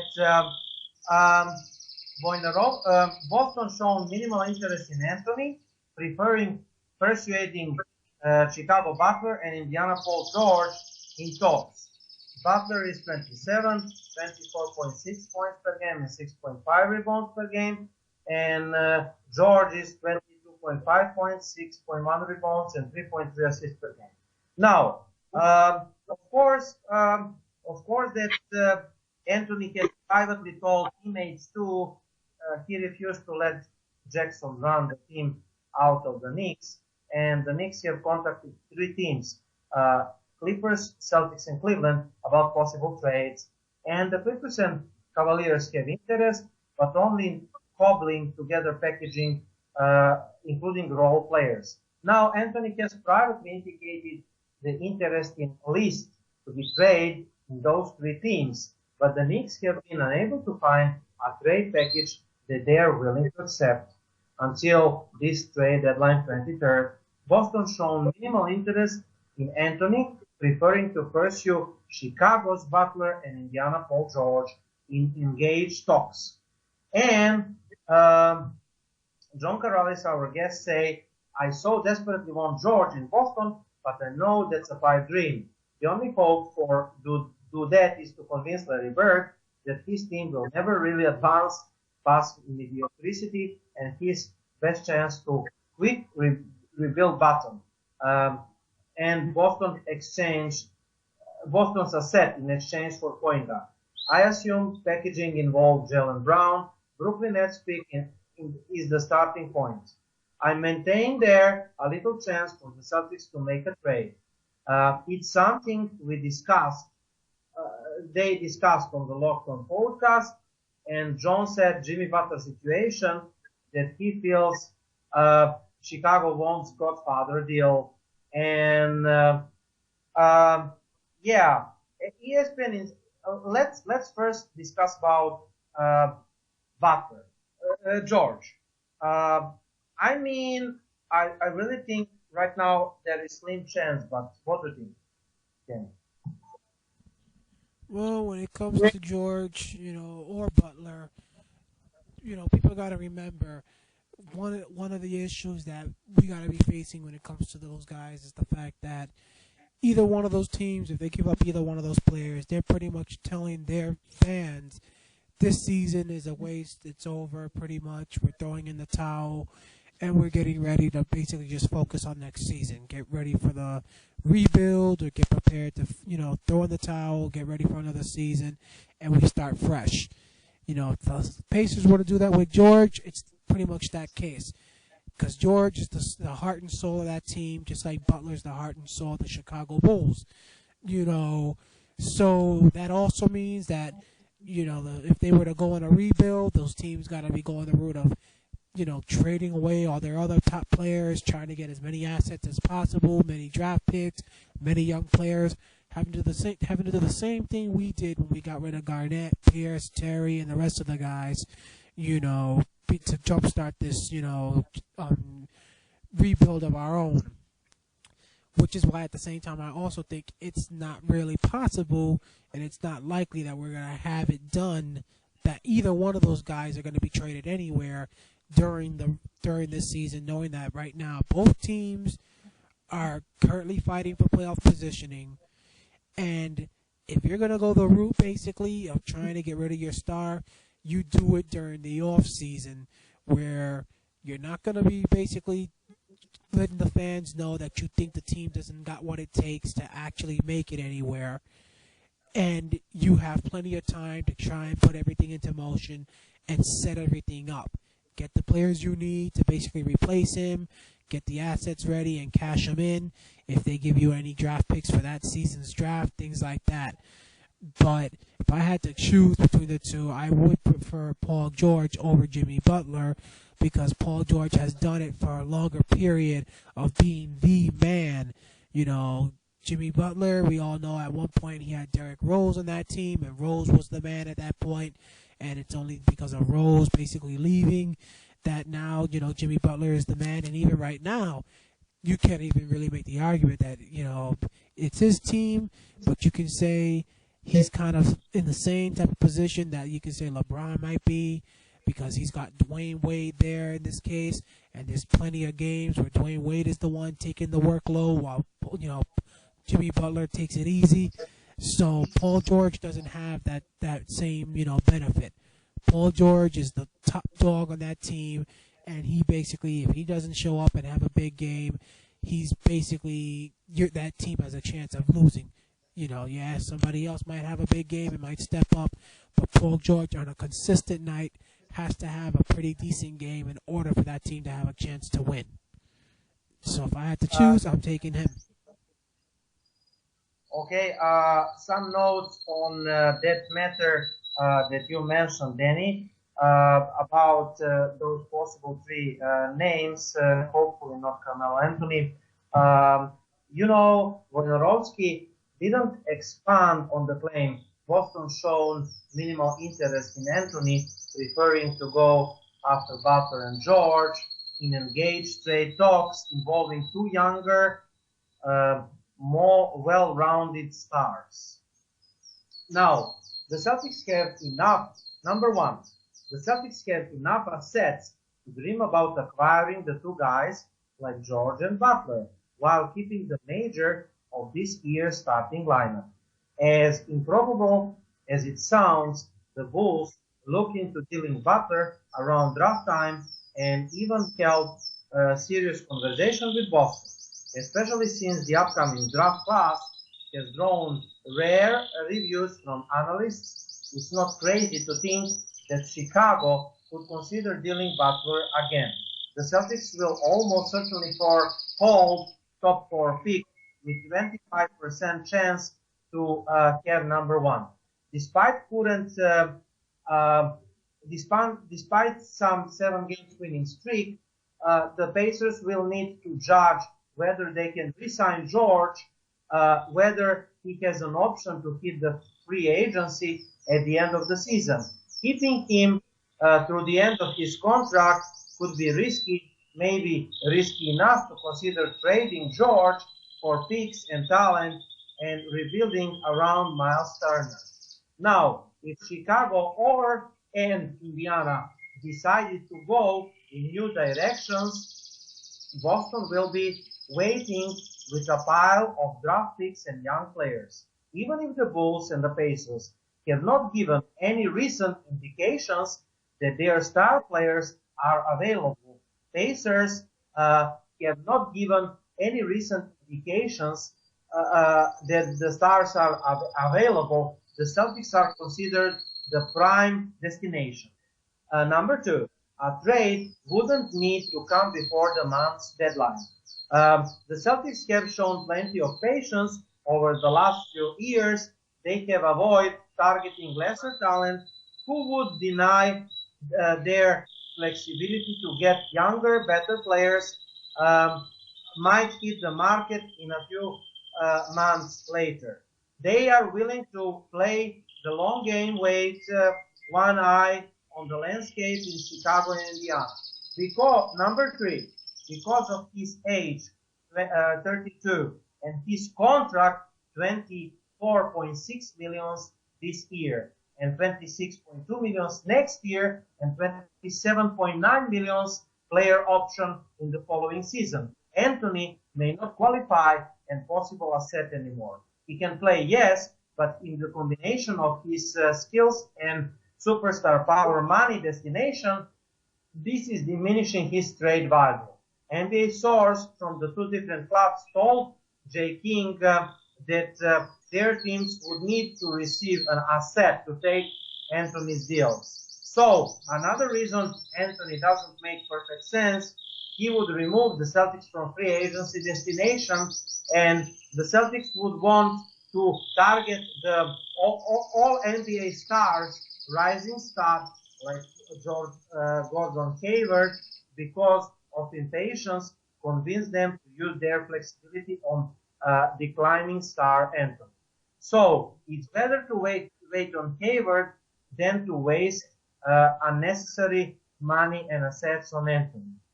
With the trade deadline approaching, the wisest for the Celtics is to prioritize cap flexibility this summer in the years to come, because if they want to target the stars in the prime years and all NBA type of player, if some player becomes available. Do you want to add something on the story, Danny? Well, trust me, we all know Carmelo Anthony is not the type of player this team needs.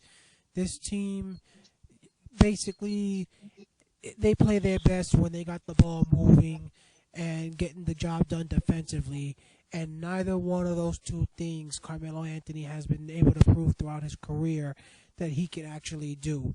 Carmelo Anthony is one of those players that in order for him to actually be productive, he's got to be a ball hog, pretty much, unfortunately. And defensively, he doesn't put any effort in stopping the ball. And we all know that's the truth. You know, you got to be a pretty delusional fan if you think I'm lying when I say that. Carmelo Anthony does not put any effort on the defensive end, because for him, he'd rather win a game 150-149 than to win it, 89-80, something like that, a low-scoring game. He wants to win it with a, deep scoring game. So, again, you got to be a nut to actually say, let's go and cash in our assets for Carmelo Anthony, especially knowing why, really. You want to go and help the New York Knicks? The New York Knicks were the ones that basically gave him that bad contract, and if they can't find nobody else to help him, they're the ones screwed. So right now they're stuck in a position where their team sucks, even with him. It's a slap in the face to Bradley Beal, a slap in the face to Horford that he got chosen to take the All-Star position for Kevin Love over them. But even with him being a so-called All-Star, that team completely sucks, has like 11 games under 500, something like that.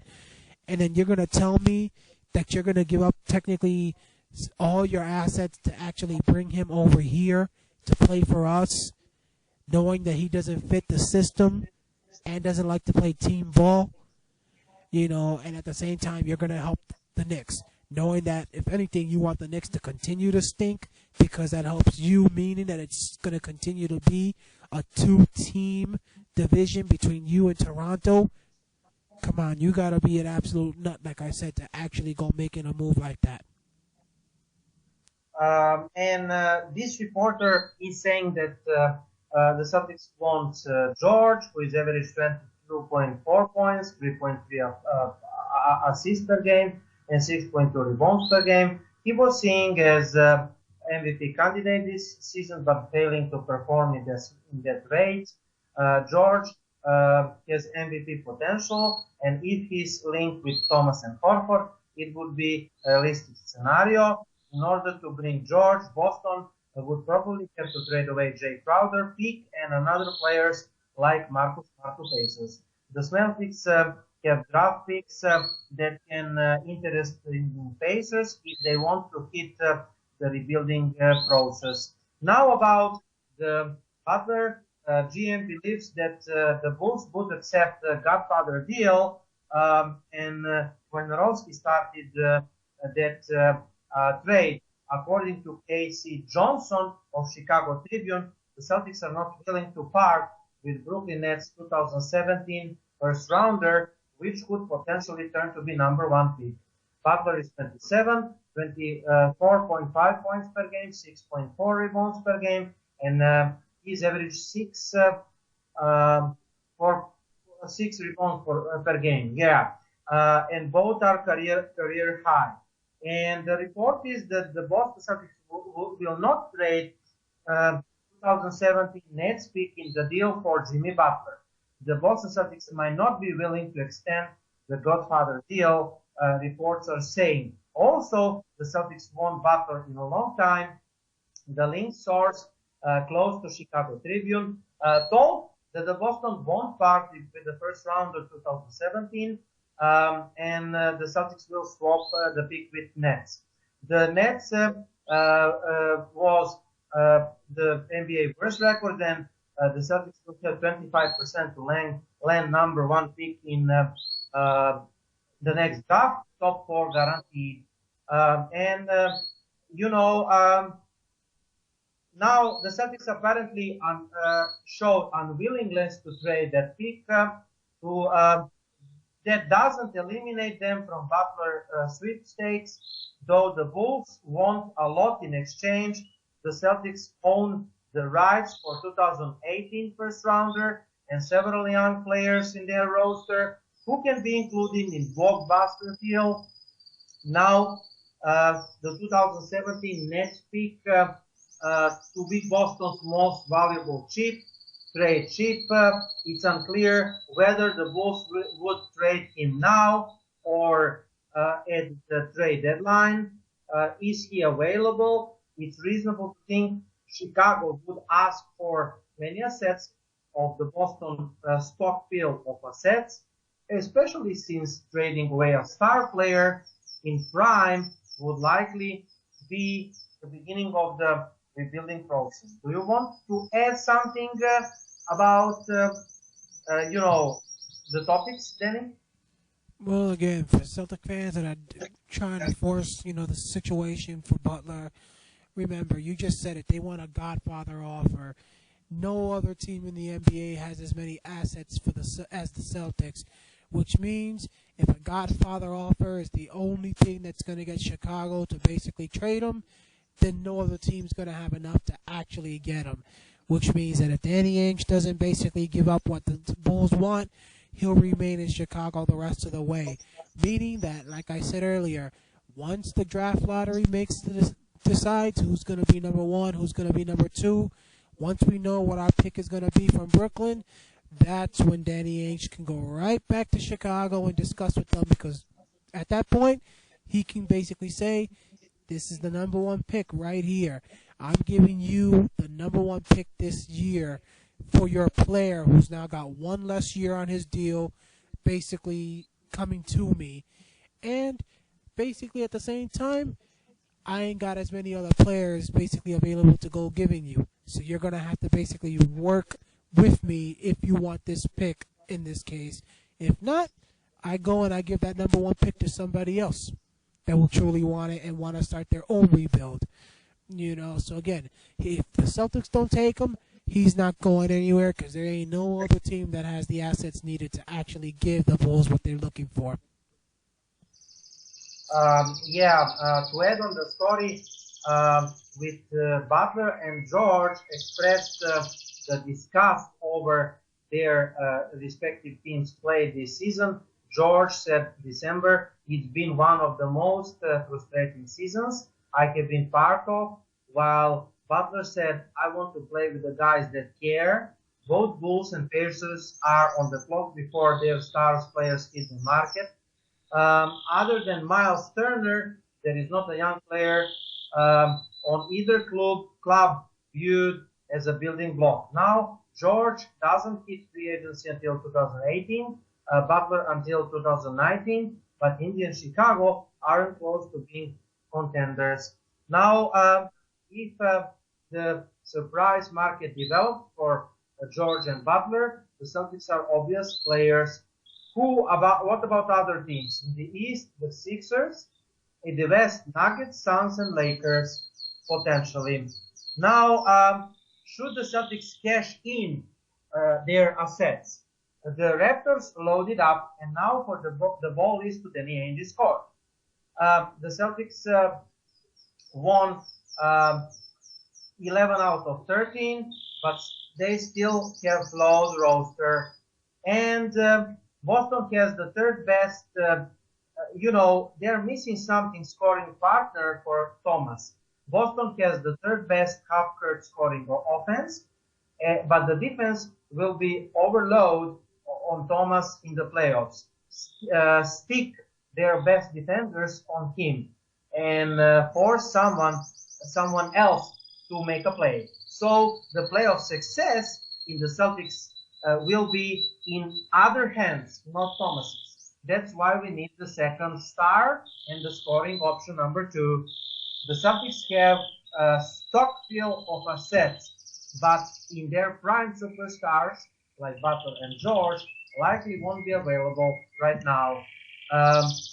Now they can trade for Melo, we explained, but this is not the good idea. Now we talk about Jaquil Okafor, and I want to talk about the Wizards right now. The Wizards. Should the Wizards make a playoff push? Now they're number 3. They're 3 games away from position number 2. They're playing like crazy. Since December 4th, they're kind of 28 or 29 and 9. The 4th best net rating in the NBA. John Wall is playing at the all-NBA level. Bradley Beal deserves all-star consideration to replace Love's vacant spot. Otto Porter is still shooting like Kyle Korver. Scott Brooks look like coaching virtuoso. And the Wizards are really able to make a push. They need bench help, particularly in the backcourt. For the instances Wall on Beal are off the court. At that spot, for example, they could target Lou Williams or Will Burton. Bulls forward Taj Gibson was reportedly discussed in a trade conversation with the Raptors, and he would bolster Washington's front court, Taj Gibson. The Wizards own their future first rounder, and they're armed with assets valuable enough to land a veteran help. Now, question. Wizards are playing out of their mind, number 3 Eastern Conference, and they're ahead of the Celtics in the NBA power rankings. I don't think that this is justified, but never mind. Now, Danny, look at the teams that they have beat. They're majority of sub 50% teams, except Thunder, Celtics, and few other teams, which are great teams. They defeated Chicago. They defeated, Raptors too. Yeah. So Wizards played a lot more home games than away. How they handle those away games will define their playoff success. Right now, with 54 played games, they played like 31 home and only 23 away. If you take Celtics, the Celtics with 55 played games, they played like 27 home and 28 away. and away they are 17 and 11. That is the difference between home-away games. And I think big advantage to the Celtics. Wizards are rather bad away than home. Playoff rotations are shrink to 9.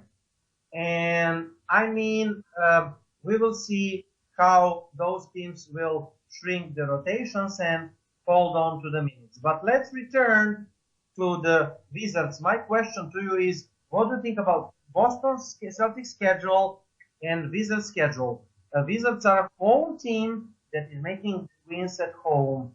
They have sub 50% away games, and the Celtics are having 50 plus wins away. I mentioned 17 and 12. Now, and the last thing, I'm very shocked how many people after Serge Ibaka trade are talking and Love injury, talking that the Raps could catch Cleveland. Raptors are number 4, 7 games away with 26 or 25 games away in the regular season. And then this is done. Even number 2, they can forget about it. And like I said, if they stay number 4, they are going to Cleveland in the second round. And most likely, Serge Ibaka or not Serge Ibaka, they are done there. Your thoughts, Washington and Toronto? Well, Toronto, for me, the big thing about them thus far this season that has them where they're at is not so much their schedule, but the injury situation has been the key reason for that. As we've mentioned before, the Wizards have gotten really lucky when it comes to their injury situations, when it comes to their key players. They have not suffered. Their top 5 players have not missed many games compared to the Celtics or the Raptors or even the Cavaliers for that matter. You know, just with J.R. Smith's injury, J.R. Smith is one of the top 5 players for the Cavaliers, and just with his injury alone, he's missed more games than all the top 5 players for the Washington Wizards combined have missed all season. So whenever you can have something like that where your top 5 players are playing on a pretty much every game basis, you're bound to be winning, you know, your games, especially if the schedule also has you playing a lot of home games and playing a lot of the, you know, teams that are under 500 in this case. The next month, in my opinion, is going to determine really what Washington is made of, because over the next month, they're going to be playing a lot of road games, and they're going to be having to face a lot of the top teams in the league as well. So you're going to have to really prove, you know, many people said that this is the team that they feel is going to be the ones facing the Cavaliers, you know, come the Eastern Conference Finals. Well, Wall, Bill, you know, Washington Wizards, your fans, the next month is basically the time where it's either put up or shut up, because this is where you're going to have to prove really what you're made of. If you come away and you're still maybe the 3rd seed, or, you know, even if you pass us or something like that, if you come away with a winning record over the next month against all these teams on the road, then we can't say anything whatsoever. But if you come away and you basically lay an egg over the next month and you fall down in the standings, that proves to us it was all about the fact that you basically had an easy schedule up to this point and had a lot of home games. And that's going to mean, come playoff time, if you don't have home court when it matters most, you ain't going to get the job done, especially if it means you and the Cavaliers going at it. Now, the Raptors, they're a totally different story. The Raptors are a team that's been there. Been there before. You know, they made it to the Eastern Conference Finals last year. You know, so they're a veteran team. You know, but that team also is dealing with a couple of injury issues. You know, we're going to be facing them in the first game after the All-Star break next Friday night, as you mentioned a little while ago, and that game is an important game for the Celtics, because if the Celtics lose that game, Toronto will hold the tiebreaker against us for the playoffs positionings and the division title. So we need to win that game to make it where the head-to-head tiebreaker doesn't mean anything anymore, and it comes down to different tiebreakers that will have to be determined over the last, month. So that's a must-win for the Celtics up in Toronto, and I'm sure the team knows that. But Toronto, that team, I have more respect for them right now than I do the Washington Wizards, because those guys have proven they can get the job done on the road and at home. Right now, the only reason they've gone down is because they're dealing with injuries to some of their top players, in particular to DeMar DeRozan, who is arguably the second best player on that, team. So, that situation there, I ain't got nothing but respect for the Raptors, but I think the Celtics, now that we're getting everybody back, should remain ahead of both those teams. So those two teams are going to have to duke it out for who's going to have to face LeBron and company in round 2, and which one will get to face us in round 2.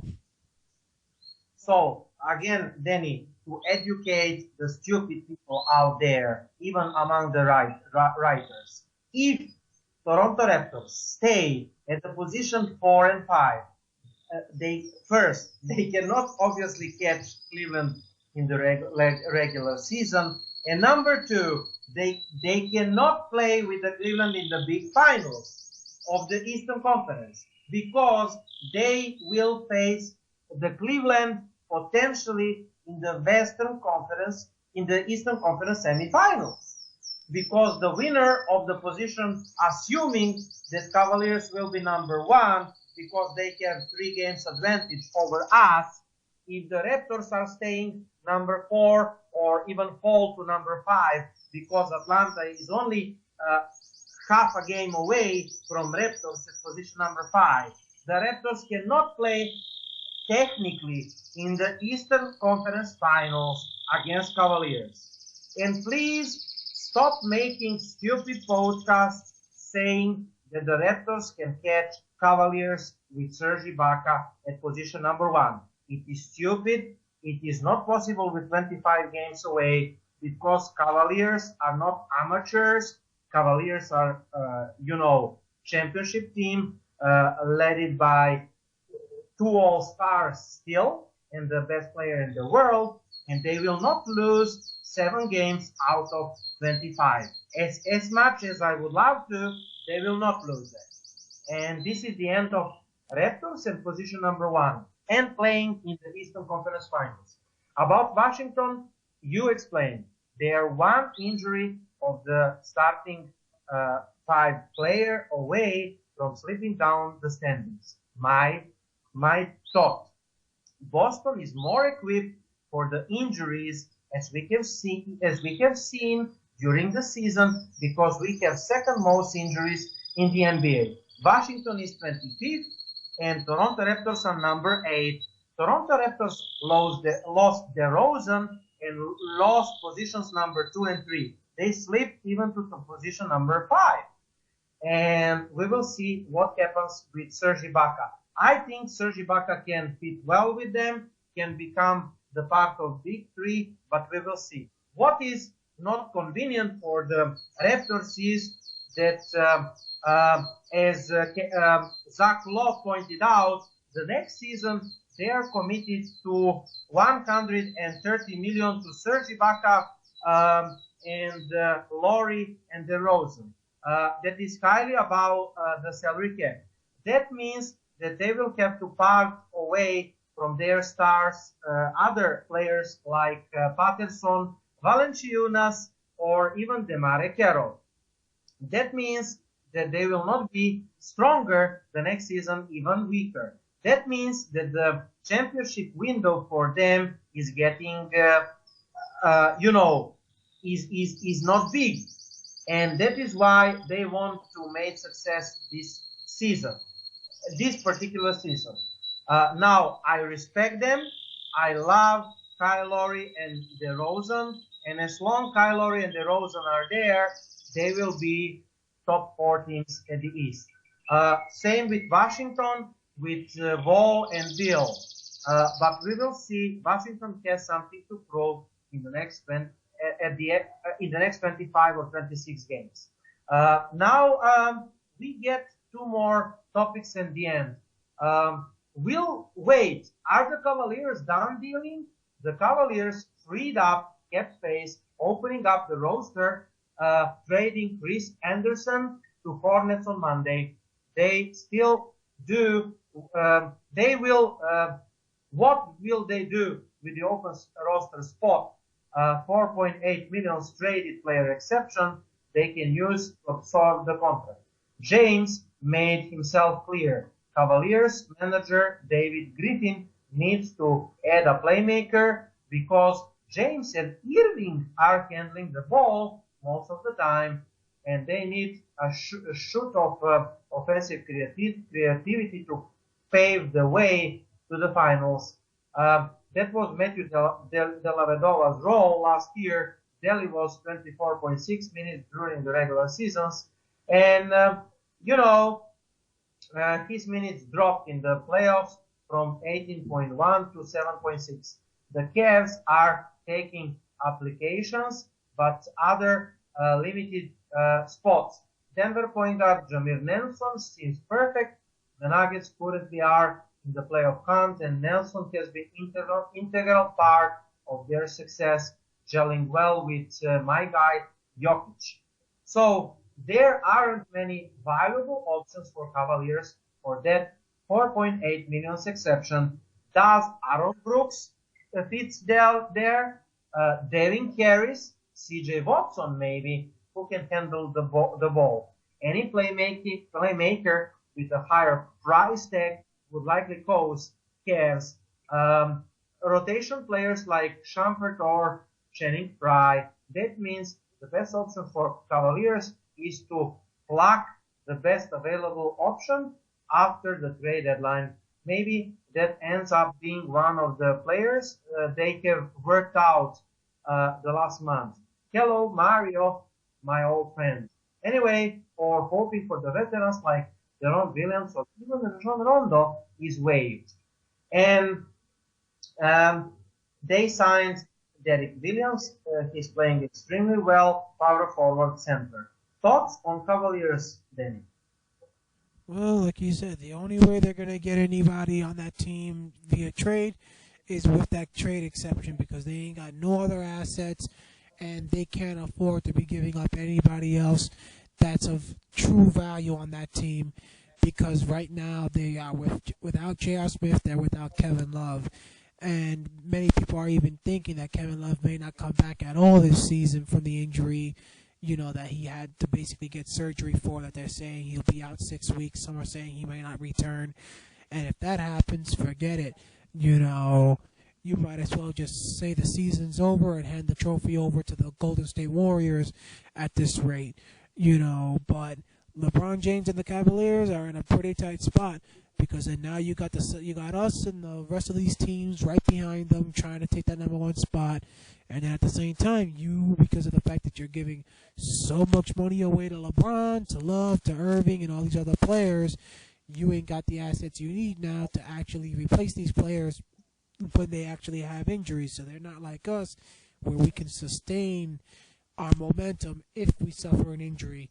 And that's, something that LeBron, basically, he's even got to admit, that even he's at fault because he hasn't, he's gotten every team he's played for basically used to having it where he's the one with the ball, he's the one attacking the rim and getting the foul calls or getting the layups. Well, now you're going to have to do that because, again, he's playing the most minutes, and I mentioned this on Brenda's show the other night, Wednesday night.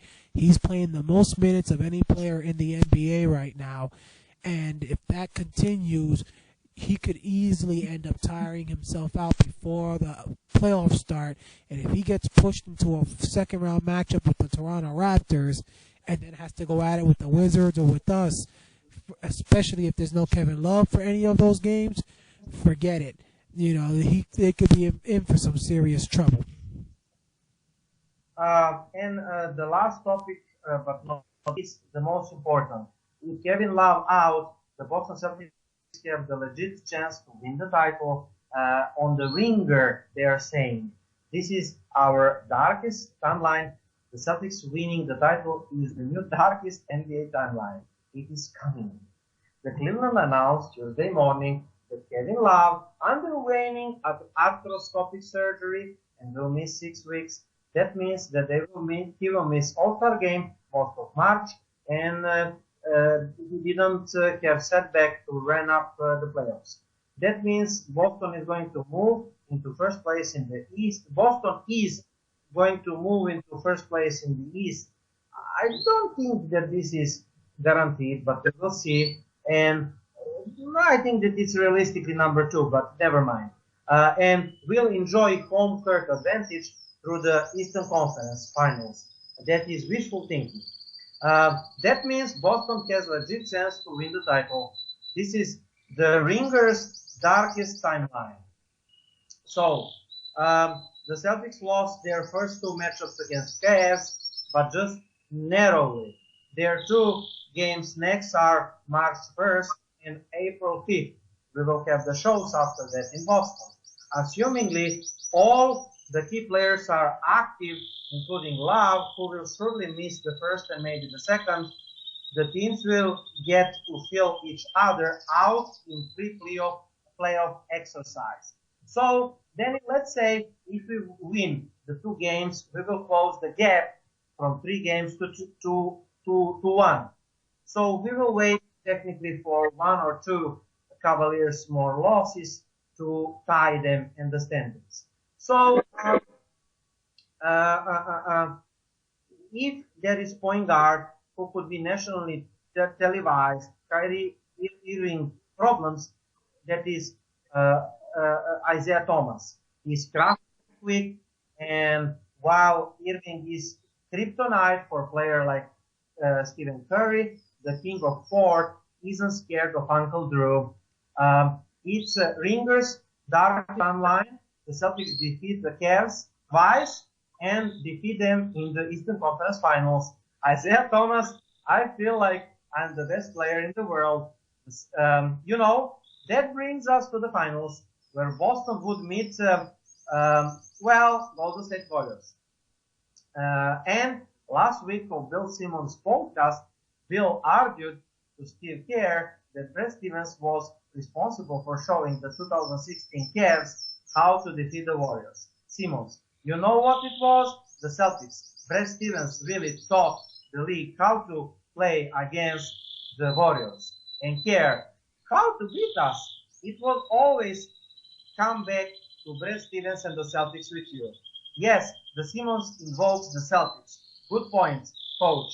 And but he's on to something there. Last season, the Warriors ate out the win, the 2 teams' first meetings. But then the Stevens managed to get a win against Golden State Warriors April, when Warriors were already history bonding and seemingly unstoppable. Why couldn't Stevens do it again across the 7-game series? The playoffs are all about adjustments, and there is no better, brighter coach than Stevens. Can the sports universe survive 2 Boston titles in the same calendar year? I hope so. We will find out. And the writer is saying, she's making a jinx. And I hope that, her prediction will be the truth. Anyway, this is kind of wishful thinking, but when it has 2 good points. If we win the 2 games against Cavaliers, then the difference will be only 1, as if we assume that we will not lose some stupid games, along the way. Well, that is true. Of course, just like I mentioned, many people are saying the Cavaliers got to really decide. Do you want to rest LeBron James throughout the regular season and maybe even forfeit the home court advantage and make it where he's perfectly rested during the postseason? Because think about this. Let's say LeBron James does not rest up Igor during the rest of the regular season, and he plays the rest of the way, and you don't have Kevin Love. Let's say Kevin Love doesn't return the rest of at any point this season. Let's say he doesn't.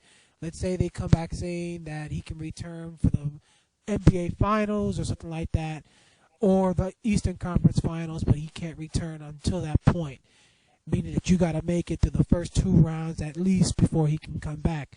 Think of what the Cavaliers could be facing. You got to finish the rest of the season ahead of the Celtics, ahead of the Wizards, ahead of the Raptors, all who are again within 7 games of you right now, with the Celtics being just 3 back and them having 2 games against you the rest of the way. Then you got to look at who they might have to face in the first round. Right now, you got Detroit, Chicago, Indy. Those 3 teams are all separated by just 2 games. So imagine LeBron James, Kyrie Irving, and them having to go at it with Wade, Rondo, and Butler in round 1, then having to go at it with either Toronto or Washington in round 2, and then having to face us in round 3. And LeBron James didn't rest up throughout the regular season. And at the same time, at the same time, Kevin Love is just coming back, but he's going to be rusty. So yeah, the possibility of us getting the number 1 seed is very likely because of the fact that our schedule is going to be much more easier than Cleveland's, and at the same time, Cleveland's going to have to choose what's more important, the health and the rest of your players, or the number 1 seed. Technically, no offense, to our team and to our fans. I'm Celtics all the way, but deep down, if I'm a Cavaliers coach or a Cavaliers owner, I'm saying the health and the rest of my player is more important because technically, you got LeBron James, the top player in the league. You should be able to win 1 game in Boston, 1 game, and it looks like we lost Igor, but you should be able to win 1 game in Cleveland, 1 game in Toronto, 1 game in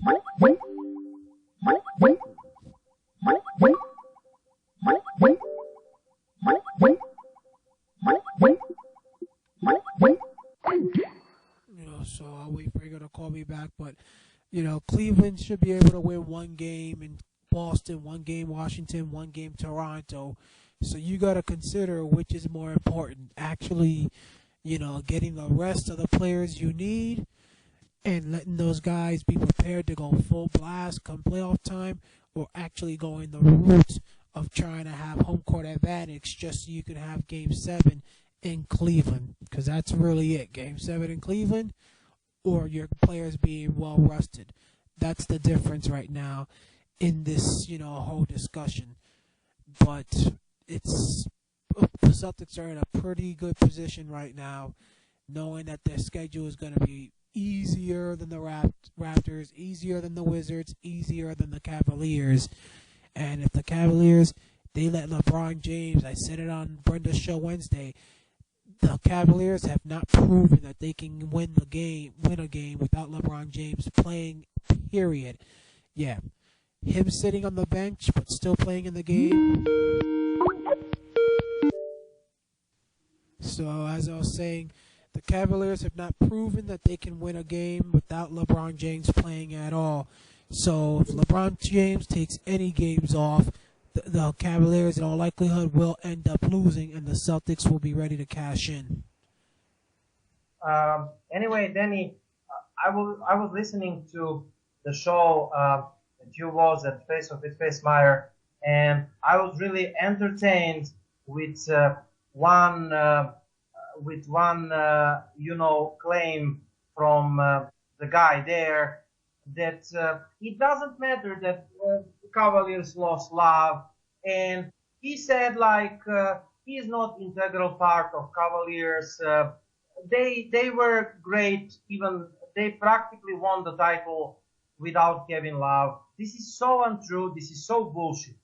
They would never win the title without Kevin Love, because Kevin Love is providing you scoring, is providing you, floor spacing, and Kevin Love is providing you points. Second most points behind LeBron James, 20 points per game, 11.1 rebounds per game, double-double, 22 pair, under average pair. And, he is in regular season shooting field goal like 43%.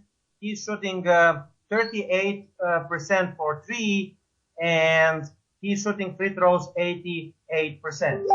And you know, tell me please, tell me please, how in the world you can say that it doesn't matter that the Cavaliers lost the part of the big three and the player with 20 points and 11 rebounds per game and the pair 22 that is shooting 38% for three. This is so idiotic that I cannot describe it. And losing J.R. Smith are hurting Cavaliers too, because one, when you lose J.R. Smith and Kevin Love, there goes your floor spacing. And what does it mean? You can overload the paint, overcrowd the paint, and you can beat Cavaliers by turning James and Kyrie into jump shooters. And that is their Achilles. Do you understand what I mean? Achilles, to overload the paint and turn the James, prevent the drives of the James and Kyrie, and they are not good mid-range shooters, those guys. They rely on drive penetration and the free throws. And anyway, without those two guys, their floor spacing are not the same. Yes, they have Kyle Korver, they have Channing Frye shooting threes, but it is not the same without Kevin Love and J.R. Smith. This is about Cavaliers. And one good point, Danny, then we showed Cavaliers how to defeat last season Warriors with brightness of Brad Stevens. This is a great point, right? Yeah, because we were one of the few teams that managed to basically go and knock that team off. And again, we did it without a superstar. You know, now of course people forget LeBron James and them. What? Just because they didn't have Kevin Love, you forget. You know, they also needed to see Draymond Green get suspended, you know, by being stupid enough to go, you know, low blowing a couple players in order for them to actually win that series. If that doesn't happen, odds are LeBron and them don't win. And at this point, you ain't gonna see people saying, "Oh, now technically, you know, we didn't need him." You know, yeah, you needed him at that point if they would have lost. But because of the fact that Draymond Green got himself suspended, that's the only reason you won. Yeah. Anyway, that's all for this show. And just to announce the next show, Danny, the next show will be Saturday, 18th February, 6 p.m. Eastern. Excellent guest John Karalis stay with us between 6 and 8.